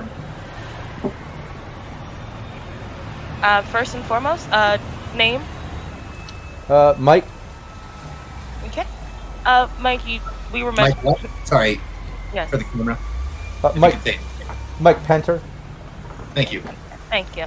Mr. Penter, we were told by Mr. Hannigan that you are his project manager, his right-hand man, the dependable person. So, why don't you give a little bit of insight on that? Yeah, I've been working with Patrick since day one. I'm his project manager. All new contracts come through me, and I juggle a lot. Fantastic. I know it might be a little bit of a sore spot, but what are your feelings about the contract for the city's perpetual energy? I know that must have been a rough hit. We're trying to kind of go around with everybody and kind of get a general feel about how they feel about the LA getting the contract rather than everybody else. Give me a conversation. Use a +2. I'm definitely using a +2. All right, that's our last one. Oh, I didn't double click. I think you used to double click. All right, 17. Well, I should put the +2 on there. I didn't even see it at the bottom. Any feature. I know. I just noticed. I was like, right as I clicked the thing, I was like, I should have clicked that. Yeah, you say that, and he kind of looks around to the other desks and then leans in a little. And he's like, we should have had that contract. Patrick busts his ass at this. He works 24/7. That grant should have been ours. We put in way more work than any of the companies that applied, and that whatever LA Energy, the branch of LA Energy, those guys, they don't deserve anything. They're kind of the new guys on the block with this. We've been working at this longer, and I don't know. I guess maybe they, who knows? Brown knows the right people, slipped some eddies in someone's pocket or something. I don't know how they got it, but that should have been ours. Patrick deserves that. Oh, no. I can kind of see where that feeling come from. Did you head the project, or was there another employee you were doing it with as far as the perpetual energy? Because he did mention you guys had it going for about a month, even without the grant and without the additional equipment. No, exactly. We did our little mini runs, kind of like proof of concept, and but it's all Patrick. I'm the project manager. We got our our scientists, our techs. We got our crew, but it's all Patrick, man. I don't know if he told you, but he used to be a tech, and he was a net runner. Now he's a corp. He's done quite a few things. He's He's a multi-class and bastard, man. He's got the skills, and yeah, he heads up everything. Oh wow, do you look up to him? Oh, absolutely, yeah. Fantastic. It's good to hear. Make sure we have that for the role, please, Looper. Of course. Yes, thank you. Everything's recorded. Cool. Let's see. What else can we address? Oh. How would you say the work environment here is? Is it, good work environment, healthy, non-toxic? Do you get along with everybody? Yeah, Is we it all like a get big along. family? Yeah, we all get along. Like I said, I've been with Patrick since day one, and yeah, I guess it kind of does feel like a family. I guess I'd be the younger brother, and yeah, never really have any tension or turmoil. I mean, don't get me wrong. There was a little downtime when the whole grant thing fell through, and we really thought we had that thing in the bag. But we just kind of took a little time off. Everyone kind of got their emotions back in line, and then we got back to work. Is there somebody in particular in the company that's just still kind of bothered by the whole thing? No, I mean, a technician or anything that worked on it? Because I can imagine if I was doing that, I'd be kind of like, ugh. Well, I mean, I'm sure everyone still is a little upset. We all kind of had big dreams for this, but what can you do? I learned a long time ago. You just got to roll with the fucking punches. Life is gonna do what life does, and I could sit and ponder on the negative bullshit, or we can keep moving forward and keep trying. Love that attitude. Love it. Was it? I get that did from anybody Patrick. happen to? Did anybody happen to? Maybe, they were expecting a bonus from this, and now maybe can't make their rent or something like that. Anyone being vocal that this deal really kind of fallen through, kind of busted their balls a little financially, and they're in deep shit. And what have you guys done, if that is the case, what have you guys done to kind of help them get through it? Because you know the people. They love a good corporation helping a person story. No, I mean, Patrick pays everyone honest wages. Everyone's fine. I mean, sure, everyone was excited to get the grant. It would have been a nice morale booster for the company, and I'm sure Patrick would have handed out some bonuses and hooked it up. But we're still surviving. We still have our contracts. In fact, I hate to cut it kind of short, but I do need to get back to my contracts today before the day ends. Only got a few more hours to it. If there's anything else. No, that should be it. We're probably gonna walk around, take a couple B-rolls for image and intros and outros. But other than that, no, we should be all set. Thank you so much for the time. I know you're a busy man. Of course, yeah. Thanks. He goes back to work. All right. Take a quick round. See if you can find anything off-putting. Get some images. Get a layout of the building. Nudge, wink, wink. We've got that B-roll. Yes. We still need to find out what Emma found. This sounds even less likely now that this is the guy, because he said he was a net runner. Why would he need to hire a net runner if he was a net runner? Exactly. And a tech at that, so And it's tech, yeah. I mean, he'd be able to cover his tracks double over at that point. yeah, I think we need to find out what Emma has. She seems to have got something. I agree. Let's make this look legit as much as we can, and then head out of here and go back. And more importantly, I got another level in Elfline's Online. Excellent. Oh, Good job, congrats! Nice. Yeah, you can go around, get some B-roll, kind of play it out, make it all look legit. Play the media company, and go out the building, get rolls, and make your way down to Kira's bus, which is still parked out on the street, safe and secure. No booster gangers are fucking with it this time. And yeah, you make your way down, and the whole way getting down to the bus, you can tell Emma is like wanting to talk. Like even like in the elevator and on the way down, she's just like wanting to vibrating talk. with excitement. Yeah, you can tell like she has something to say. And all of you get down to the bus, and you're out in the bus on the street. Okay. Emma, so what did you find? Because I know that look in your eye, girly. What's going on? Yeah, I don't know how to take this, but I went into his system. First off, had to deal with a hellhound. Got a little dicey because luckily it didn't bite me or fuck me up. but I completely realized I don't have my insulated wiring. And like if I would have caught on fire right there in his office, like I don't think I would have been able to hide that. But anyways, that was kind of scary. But I got through it. I killed the hellhound, got down into the system. Everything was normal, normal stuff, control node file stuff. I didn't really like get too much into it. But I kind of did a little searching in there for like any type of hidden program thing like they were talking about when we were at that Babyface guy's place. And yeah, there was a cloak in there. It was only a cloak 7. I pretty much got right through it.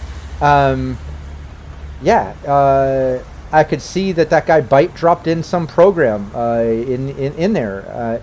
But it definitely wasn't like to give control over that bank account. Like I could see the account number in there from Lucia's email, but that's all it was. It was like info in there. It was like, here's my offshore's bank account. I'm wiring shit there, and it was like information about wiring money to it, but like you couldn't control anything there. Like that was a definite plant, and like I could see that it was like connecting to the offshore account, but you could have no control over it.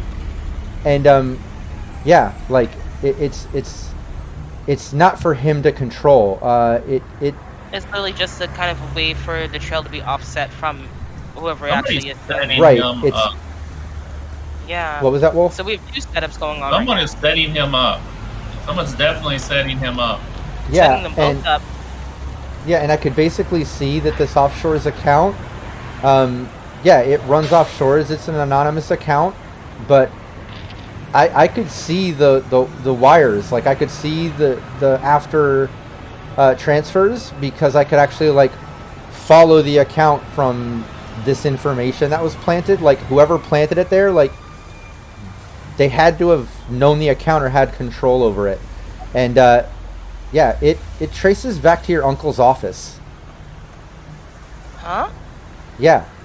Like the actual account, like the ending of the account, like who's making the initial transaction leads back to his office? It goes back to your uncle's office. Like it goes back to LA Energy. Like it goes back to there, and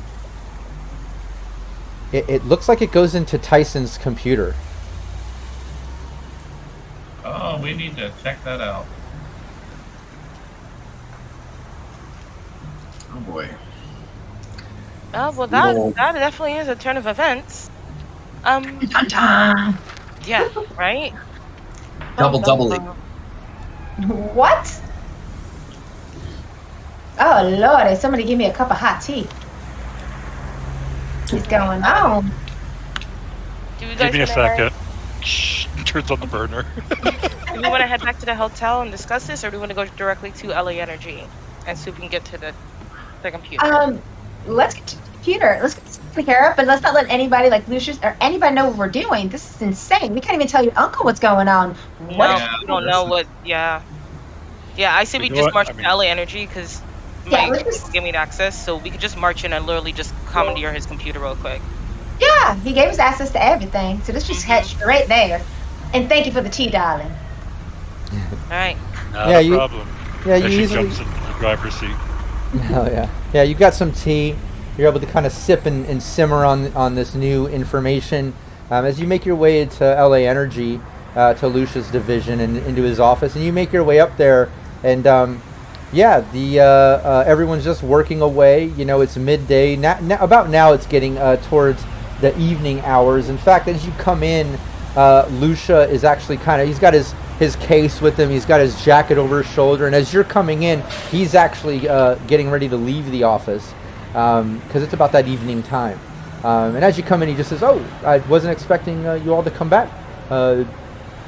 How's everything been going? Have you gotten any leeway on this? Any information? Anything yet?" 1 minute. We have to do some things first. Okay. Whose computer was it? Tyson. Tyson. Tyson. Tyson. Ty- Yeah. Where's Tyson's desk? Tyson, he's in his office. And right next Cool. to Lucia's office is Tyson's office. Tyson is your uncle's business partner. Excellent. Okay.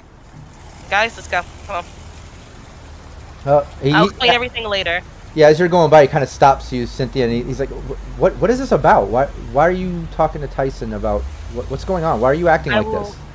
Uncle, I will explain everything as soon as I can confirm everything. But right now, things have gotten a little weird. But I don't want to make assumptions and give you the inclination that something actually could be wrong or anything like that. So just trust me on this and let us do what we have to do first. Let us conclude our investigation. Okay. All right. He looks kind of nervous and like concerned, but he kind of like backs up and lets you all kind of take your way. But yeah, you make your way over to Tyson's office. The door's open, and you see Tyson there. Cynthia, you're familiar with him. It's been your uncle's business partner since he started this corporation. He's been helping him since day one. And he's behind his desk. He's standing up. He's kind of draping his jacket over the chair. It looks like he must have just got here as your uncle's leaving, kind of a shift of managers, you know.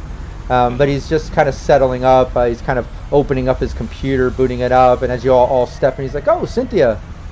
Your uncle said that you were in town helping him with some things, and I haven't seen you yet. How have you been?" Been good. Tyson, could you take a step back for me real quick? Is Emma with us? Yeah, Emma's with He's you. always with us. Yeah. Tyson, don't mind us. Jared We're just doing closes some. the door behind us as we come in. We're just Yeah, we doing a will close little.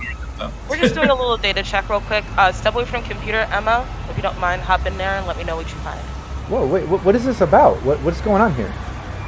We're just literally tracing a trail, and it's gotten weird. Okay. But yeah, take a step back because I don't want you to get caught up if anything happens with the computer. Just, safety precaution. Yeah, I'd rather not. Can we just maybe avoid all this? Like, why are you getting into my computer and you're talking about something might be happening, or like, I need to know what is going on here. Some malicious things going on, out there, and we don't want you guys to become, more targets than you already have been, and we think you might be a little in danger. So we're just We're gonna. trying to get it off at the knees first, but we need to do it right now. So I'll be more than happy to explain as soon as we can get it cleared up, but I need you to step away from the computer right now. Look, I'm no longer asking you, I'm telling you, step away from the computer. Look, Cynthia, please, you don't tell me what to do. I don't know what's going on here, but obviously, I'd like to speak to your uncle about this then. Getting into my personal computer and telling me something malicious is happening is a bit outrageous. I think this is a bit outrageous. And Looper and Right. Cynthia, well, everyone's in the room. Everybody give me a human perception. Hey, what's up, Bones in chat? Little Bones 309. My little Bones. Yeah, Bones is she's joining our Shadows of Estron stream that we'll be doing on the last Monday of every month. Myself, my beautiful wife Valerie, Phil from Roll the Cast, and Rockette Fox. Yeah. God, I rolled a crit, so I got 23. Oh I got damn! 21. I rolled a crit fail, and I got an 8. Nice. Gotta Well, love it. yeah. The rest of you, you're not catching a vibe on him, except for the fact, he's coming across a little annoyed, as legitimately he would be. He's concerned. You're talking about malicious things on his computers, and you're kind of telling him to back up, and he's just kind of taking this sort of confrontational stance now. He's kind of like, what's going on here? Concerned. But Phoenix and Kira, you two, you can tell like he's sweating inside. You can tell he's, nervous and trying to avoid them getting into his stuff. Like he's hiding something. You two can tell that, but the rest of you can't tell that. You just have to kind of role play it like, he's obviously concerned about what's going on, but Phoenix and Kira, you can tell he's hiding something. As he says, seriously, hold on, I'd like to speak to your uncle. Look, if something serious is going on, then we need to talk about it. You can speak to him outside. He's either in the lobby, or if he's got in his car ready, you should be able to call him. Okay, great. Then let's all step out and let's go talk to him now. Let's No. step out of the office. No. No, Okay. absolutely not. He picks up his agent and he starts dialing. Put down the phone. Yeah, give me a brawling for your grapple attempt. Probably. We do have one last +2. So 18. Nice. Yeah, you easily jack the phone from his hand. He's like, "What the fuck? Look, I everybody throw it calm up down. against the wall, it breaks. What the hell? What is this?" And he presses on the intercom. Hey, Stacy, are you out there? Is Lucia still out there? Is anybody out there, please? What was that? Phoenix just goes through his mouth and goes, shh.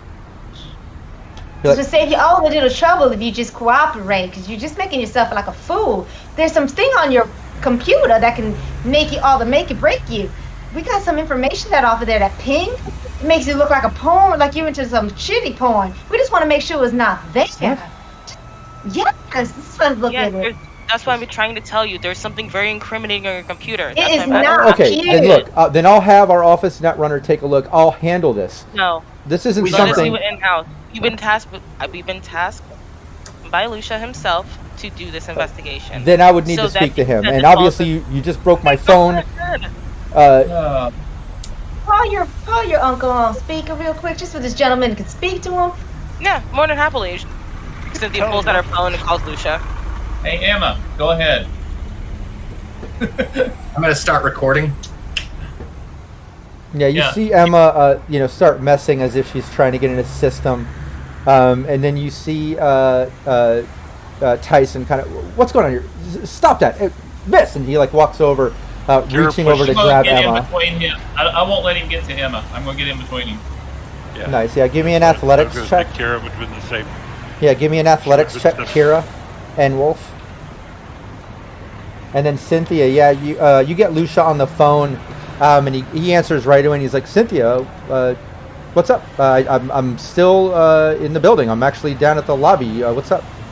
Excellent. Do you mind coming up to Tyson's office real quick? I know you're about to head home, and I'm sure Auntie's going to be pissed because you're going to be late for dinner, but it's kind of important. And I need you Okay. to tell him to let us into his computer. I mean, we're already doing it, but he seems upset about it.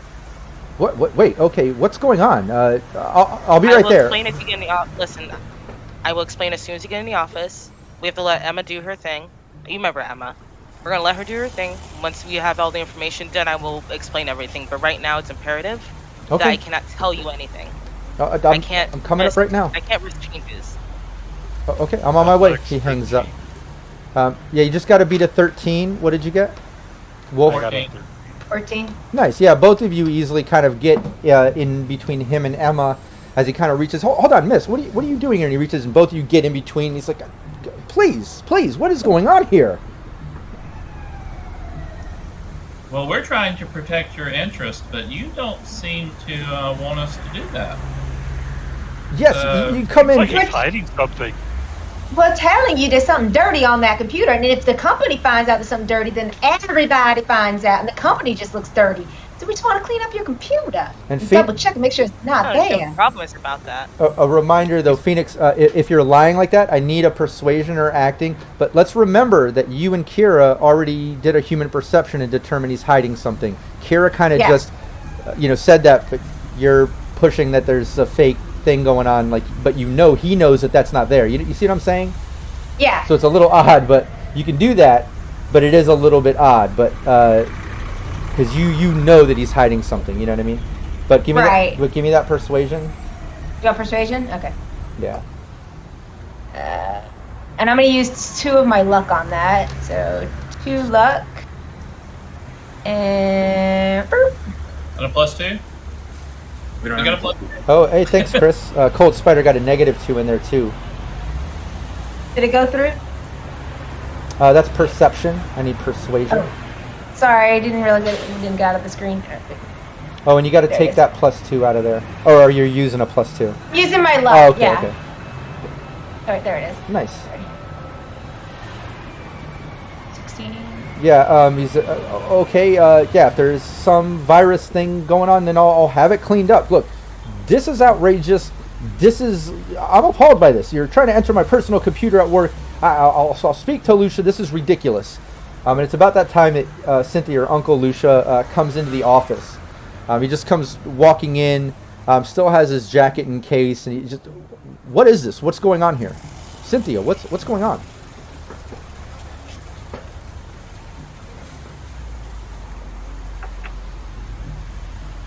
Are you muted?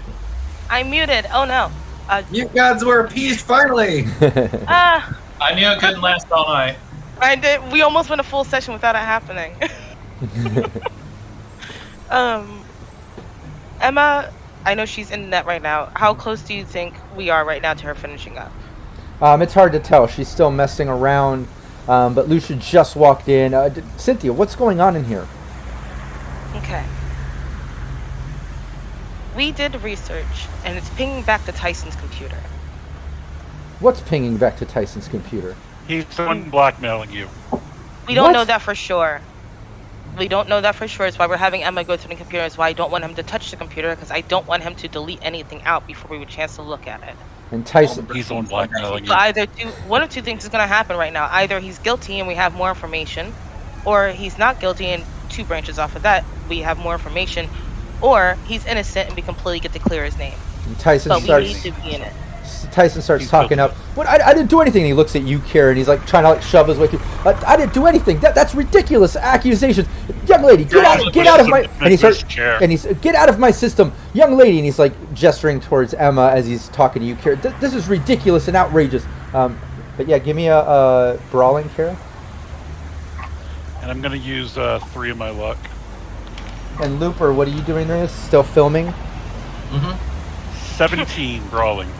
Yeah, you easily shove him down into his chair as he kind of staggers back. This is outrageous, Lucia. I've been working with you forever. This is your niece. This is ridiculous. And then Lucia says, "Well, hold on a minute. I trust. This is family." And then he says, "We're like family. Look, this is real family. I don't know what's going on here, but I trust that it's worth looking into. If Cynthia says it's worth looking into," and it's at that moment Emma kind of like disconnects, stops moving, and says, "Everyone, I have proof on my deck. He's wiring the money to the account. He has control over the account. He has access." And Tyson just starts sweating. "This is outrageous. This is outrageous." And he like gets up out of the chair, and he like reaches Push into her his back. desk. You see him like going to reach into his desk, like messing with a drawer, and he opens it. And Wolf and Carrie, you clearly see he's got a heavy pistol in that drawer as he opens it. I've got a gun on him already. Yeah, so I mean, if he tries to drop, I'll just say drop it. But if he tries to pull up, I'll clip him. yeah, Kira would be pushing him down with one hand and pulling out her gun with the other to Yeah. shoot if she needs. Yeah, he grabs the gun. He finishes opening, and he grabs the gun out. He's like, "This is ridiculous! Everyone, stay back! This is absolutely ridiculous! Stay the fuck back! Stay back!" And Lucia is just like, "Oh my god, what is going on?" And he like backs up kind of in the doorway, like, "Holy shit!" Like you can tell he's shocked by this. Uncle, I will never tell you what to do in your own building. But please, I implore you to leave the room right now. I have some business to handle. Yeah, okay. And he starts stuttering and just kind of like steps out of the office. Is it possible to like shoot the gun out of his hand? Yes, it is. Yeah, That's you a can do an name aim shot. shot. Yeah. Oh, I want to do an aim shot. I'm going to use all of my luck. For that. hey. I think there's some Do we plus stop twos. at +2? Just Aren't there two? I'll put my luck in the No, plus we're out of +2s. Oh, okay. Okay, so that's gonna be. Let me check my luck real quick. I think I have 5 luck. That's what you said earlier.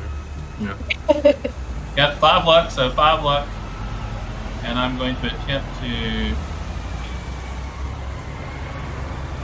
shoot it out of his hand. I forgot how Get my it. skill is.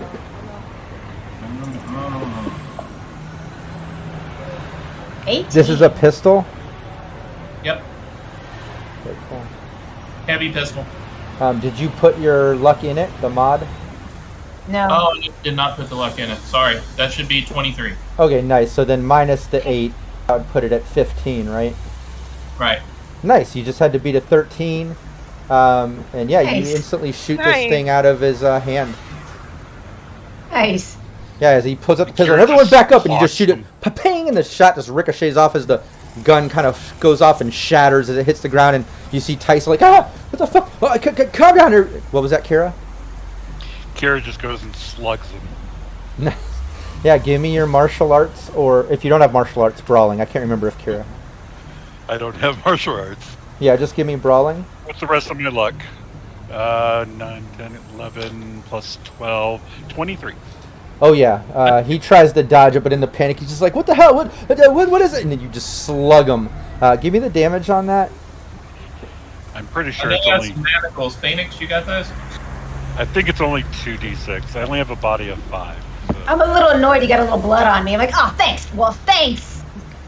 7. Nice. Yeah, you slap him, split his lip, some blood sprays out, and he's just, oh, what the fuck? And he like, kind of stumbles down onto one knee out of his chair. Yeah, if I don't have anything else, I'm going to grab his hands and duct tape them. Yeah, you can easily do that. Uncle, it's okay for you to come back in now. You can come question him. Yeah, Lucia See comes. why? Yeah, Lucia comes stumbling back in and basically, gets teary-eyed. You see him kind of like tearing up as he gets into a real deep conversation with Tyson. Mostly one-sided, as Lucia just kind of unloads on him, talking about, everything that has happened and, how they've been partners forever, and how could he do this to him? And he's got the proof now, and like points to Emma, and he says, this whole ordeal, and they've been pursuing every angle, and he's been siphoning money out of his own company, and why would he do this? And then Tyson goes on to explain, like, that we weren't ready for this grant, that we were set up to fail, that things weren't working as well as they should, and I know you had the dream to use this money to progress things, but I don't see it ending well. I don't see us succeeding. And then if we go into debt from this, if we have to pay back the percentage of grant based on failed services, then we go into debt. And I'm not going to do that. I'm not going to do that with the company. And this is ridiculous. So I did what I had to do. I was just trying to get my piece, get my money, and I would have just went away. And then Lucia goes on talking about, but you would have destroyed me. You would have destroyed the company, my whole family business, all of this, over this. And they just go on arguing about it, but it just basically comes to light that Tyson was, not very confident in this. He was the whole time talking shit about Indy Powers to Lucia, to the other employees, to, kind of painting that picture. And obviously framing them by hiring, after the blackmail, the netrunner to drop the code. They're obviously lying to the netrunner, telling him that it was to be able to control the account and stuff from his office. But it was a clear setup. It was to plant evidence that luckily Emma, once getting into it, could trace back to him, following the actual account. But that's what it was. It was basically him siphoning money out because he didn't believe that they were going to be able to successfully pull off the energy silos, the perpetual energy silos. And was stealing from Lucia, stealing from the company, taking the grant, and then apparently in his words, was going to go away, maybe disappear. He wasn't planning on hurting anyone. He was just going to take the money and disappear. But as Lucia explains, like, you're hurting my business, my family, everything. You would have destroyed all of us. And then what? I go into debt and over money that you stole, not even from the failure, and failing because we didn't have the money to do it in the first place. Like, you set us up for failure, and this is ridiculous. And you know what? There's still something that concerns me, though, and I need a moment. And then he gestures to Wolf and Kira. Can you please just make sure he doesn't do anything? Cynthia, Phoenix, Looper, can I speak with you out in the hall? Yeah, of course. And he steps out, and then he says, look, I was having you figure out who was blackmailing me and put an end to it and hopefully get my funds back. First things first, please have Emma get in, wire the funds back, do whatever it takes to get the money back so I can continue this grant process and finish the energy silos. But the problem is I can't expose this. And he looks to you, Looper. He says, I can't have you use the evidence against him unless you paint such a picture that, yeah, I made past mistakes, but maybe somehow we avoid talking about the details of those mistakes. We just paint the picture that, he's the corrupt asshole corpse stealing from us just to steal the money, and not expose my past because it'll ruin everything. And out of game, we've got to do a believability check. I would like to, but the idea here is if you fail it, the story still comes out. It still exposes the stolen money, but it exposes Lucia for what he did in the past. If the believability check succeeds, then you still get that info out, but you're also able to protect Lucia, and they get to continue on with the grant successfully, and you get the credit for busting the asshole. And you see my point? Mm-hmm. That's what Lucia's explaining to you, Looper. So please organize your evidence and put this info out, but please be careful. You got it, Lucia. And now let's do that. Let's stack up the evidence. Let's go through it. And let's make that roll. I know we're going kind of long for this session. I appreciate chat hanging with us. We were so close to the end. I couldn't do a to be continued just for a little. So I wanted to kind of bring this to a head and make this happen. So I appreciate everyone hanging out. I know usually we do like a 2.5 hour session. We're pushing past 3 hours. Thank you so much, everybody. And to my players for, toughing it out and sticking with the game. But Looper and the rest of the team, let's go over the evidence. What does he have to stack in his favor to put out, this story? So I've got Babyface going to the data pool and actually sending the emails. Yep. I have Babyface telling us, how that whole situation worked with it being, pretty anonymous, but also, with, Emma's data that she was able to mine out from the from the data she was able to mine out from, from both Babyface's computer, Patrick Harrington's computer, and as well as Tyson's. And then, not to mention, of course, Tyson pretty much, owning up to it completely. So I'd say that's 1, 2, 3, 4, 5 pieces of evidence. Am I forgetting something here? What about Bite giving you a detailed thing about how he did all that stuff and went in there? When who did? Netrunner. Netrunner. Netrunner. Babyface. Oh, yeah. Netrunner. Yeah. Okay, so that's 6 pieces of evidence then. Yeah, when Okay, Bite cool. told us that. Yeah, then, so your believability check, what's your current rank? It's 5. 5. So it would be a 4 out of 10, but you get both of these stacked, so you get a 7 out of 10. You get the bonuses of 3, so you get the 2 bonuses for 4, and then the extra bonus for the first. Let me see. Oh yeah, for 1 single piece of evidence, it goes up 1 higher. For 4 distinct verifiable, which you have over 5 altogether, anyways, would go up another 2. So yeah, 7 or higher. So it'd be 7. 1 through 7, you would have to hit on a 1d10 ultimately. So yeah, you would need to roll a 1d10, and it needs to be 1 through 7 for this to protect Uncle Lucia. No matter what, you succeed with busting Tyson for what he did, and you can put that out. But this is if you can protect Uncle Lucia in the process in his company. Let's go for it. Is it too late for me to level up? No, you can't. Yeah. Too late to level up. Yeah. Yeah. All right, rolling a 4. Nice. Nice. You got it. You got it. Yeah, you put together the press release and put out this article, and you send it out into Night City. But more importantly, are all the LA outlets that pick up this story, and it just spreads like wildfire because of the current buzz on the current grant and what it is for the perpetual energy silos and what it's supposed to do for the city. This story just blows up. It just gets picked up, like I said, by numerous outlets and spreads like wildfire.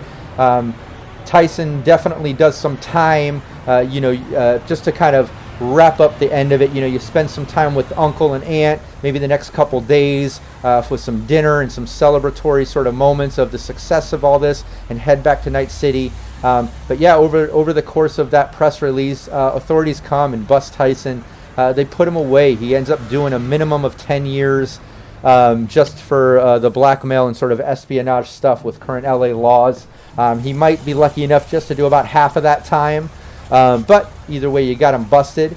And nobody believes him as he talks shit while getting busted about Lucia doing stuff in the past and blah, blah, blah. And people are, saying it's irrelevant to the story and he's just making stuff up after the fact to make himself look better. But it doesn't work. Your story shines through and you rock it with that evidence. And yeah, Lucia's good to go. The grant money actually gets returned through Emma because she had access to the account.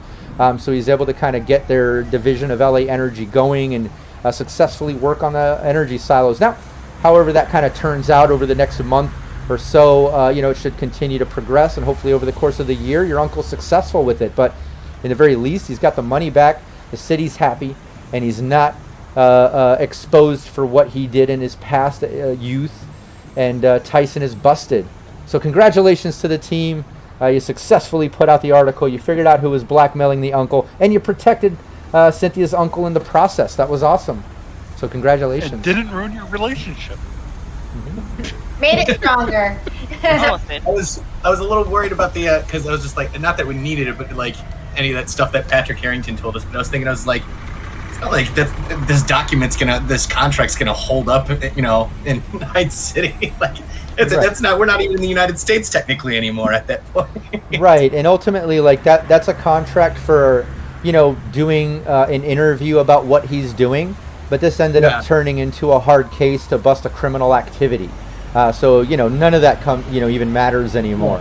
You did what you had to do to get the information and the footage you needed. But yeah, congratulations. It was great. Definitely some sticky moments. But the dice helped, and some of the role playing helped. I really thought you weren't going to get past Babyface. I really thought Looper was going to chuck him off a roof, or just bully him to the point that he was going to shut down, and then like some of the conversation roles weren't going to help. But you guys kind of got through that, and you were able to talk. I think it was Wolf that was the first one to say, "Oh, let's go talk to the netrunner," and then you kind of spread out from there. I think it was fun with Phoenix with the dick pics and them being pantless and all that goofy shit. That was hilarious. But yeah, definitely some sticky moments. And I like the way you guys role played into it. Like Looper with the jealousy sort of stuff, and like playing into the Cynthia thing. And I don't know, it was a lot of fun. It was really cool. And even as sticky as it got, you guys got through it, and nobody got killed. Get hurt Good time. See? Yeah, We can do it every once and in a nobody while. even Look took at that. nobody even took Nobody damage. died. What was that? Yeah, Yeah, nobody That is surprising. yeah. Well, except those guys who tried to steal my bus. No, Guys, exactly. everyone Yeah, yeah. localized discovery folks. Yeah, no, but I thought there was going to be, some more sticky situations. But then you guys remembered that Looper tried to set up that interview on like one of the first session days. But then you kind of let that go and went on with other things. But then played into that interview thing. I think that really helped out too, with you guys being able to get into the system, get a little bit of evidence that led to breaking the case. Because in my mind, I thought you guys were going to go in there after hours and try to, get information stuff, which is like the typical edge runner thing. But the fact that Looper kind of set up that interview thing sessions ago for whatever reason, just to meet the guy and interrogate him, it worked into your favor to get you in there now. And I'll tell you now, like that had you avoiding some drone action and some possible security in the building and other things. So like, every decision, every role play, everything that you guys have done this session and some of the priors have led to a great success. And like I said, nobody even took any damage. That was so good. Yay. Very cool. Yeah, Yeah. thanks for remembering that, Jancic. Thanks for remembering about that interview. Yeah. I Yeah. forgot about the interview. I was like, yeah, we set this up. I remember you doing it. So, I mean, that worked out great. I have a terrible memory. Yeah, that's awesome. We blame Yeah. it on the alcohol. And and thanks I to do expect to see a scar on Babyface next time we meet him, which we did. yeah. No, and I like chat redeeming all the point rewards and stuff and being part of our story. I really appreciate the +2s, the -2s for stat checks, even that something random and pointless. Like those are always fun. I never know, what they're going to be because of it. Just depends on what scene we're into or going into. But those are always fun to improv out. But yeah, again, thanks so much to chat for being part of our story and redeeming those points and stuff. And thanks to my players for being part of it as always. And going on and on with our sessions and campaigns and craziness. It really does mean a lot. Next session, what I'd like to do is do the 24-hour cafe. There might be some information, a surprise, something else. One thing that I do want to hint into it is as you guys were heading back to LA or from LA back to Night City, there were some conversations where Kira kind of played into those dreams and started talking about getting memories of her family and Japan and different things that happened over the course of this whole campaign. We're constantly getting reminders of that in the dreams to where she feels like when she gets back to Night City, she needs to just take a moment to maybe fly back to Japan and kind of reconnect with some family and just make sure everything's okay. When she got back to Night City, she tried to, call some of her family there and like nobody was answering. She knows that sometimes they do hit patches of radio silence if there's nomad traveling, some black ops sort of contracts and things that they might have to do. but it's never also gone along with eerie feelings and fucked up dreams, right? So it definitely set her in a weird mood, and she'd feel much better if she would just go back to Japan, reconnect with family for a moment, and then come back. So that's kind of what she did when you guys got back to Night City. But then I'd love to just say that the team, took a week to do a little side hustle, and then maybe meet up at the cafe, just take a little time, do a little side hustle. I'd like just to keep that in mind when we get together next session. We'll meet up at the cafe. We'll do those side hustle roles and maybe role play that out. But Kira will not be there. Kira will be on her way to Japan to meet up with family, just so everybody knows. And shout out to Jamie as a player, because she's got to depart just for a moment. It's just a temporary leave, and a possible player that's going to cycle in for some fun. We'll see how things kind of play out. But yeah, I don't want to give away too much, but she's going to go handle family temporarily. But I did want to say thanks to Jamie as the player, not just Kira as the character, but to Jamie for joining us and just being an awesome player and an awesome role player and bringing Kira to life. I know she was an NPC you created for past sessions, but it was so cool to kind of bring her to life and have you actually play her. So thanks so much for joining us, and I can't wait till you can get back. We'll kind of cycle in what we're doing with this other player and some campaign stuff, and then we'll talk about Kira's reconnect with the team and some other possible things that I've been thinking about with some side arcs and things. So we'll talk about that. But yeah, thanks so much for being part of it, Jamie. Really had fun with you here. Thank you. It's been fun. Already. I mean, the character was originally made to play in a game. That game never happened, so it's like, I throw this out as an NPC. So it was fun to then get to play the character. So hell yeah, I've enjoyed it, and I look forward to joining. Yeah, I love the way it worked out when you kind of allowed to hand her over to be an NPC for one of my sessions, and then it just kind of worked out when you came into play. Like, fuck, let's. You wanted to play that character originally. We turned her into an NPC. Like, let's get you to play her, and it worked out because it was like the team rescued that NPC. So it was so cool to kind of work that back in. Now you got to go rescue the family. And again, anybody watching, check out the VODs and watch the past sessions. It was a lot of fun. But yeah, thanks so much to chat. Thanks so much to my players, everybody else, and we'll see you next time. Don't forget, Team Veritas is on the second and last Wednesday of every month. Tune in tomorrow to my Sirenscape team, and then Saturday for Team Nevermore. Thanks so much, and we'll see you next time. Take care. Bye, everyone. Bye, everybody. Bye. Cybernation Uncensored.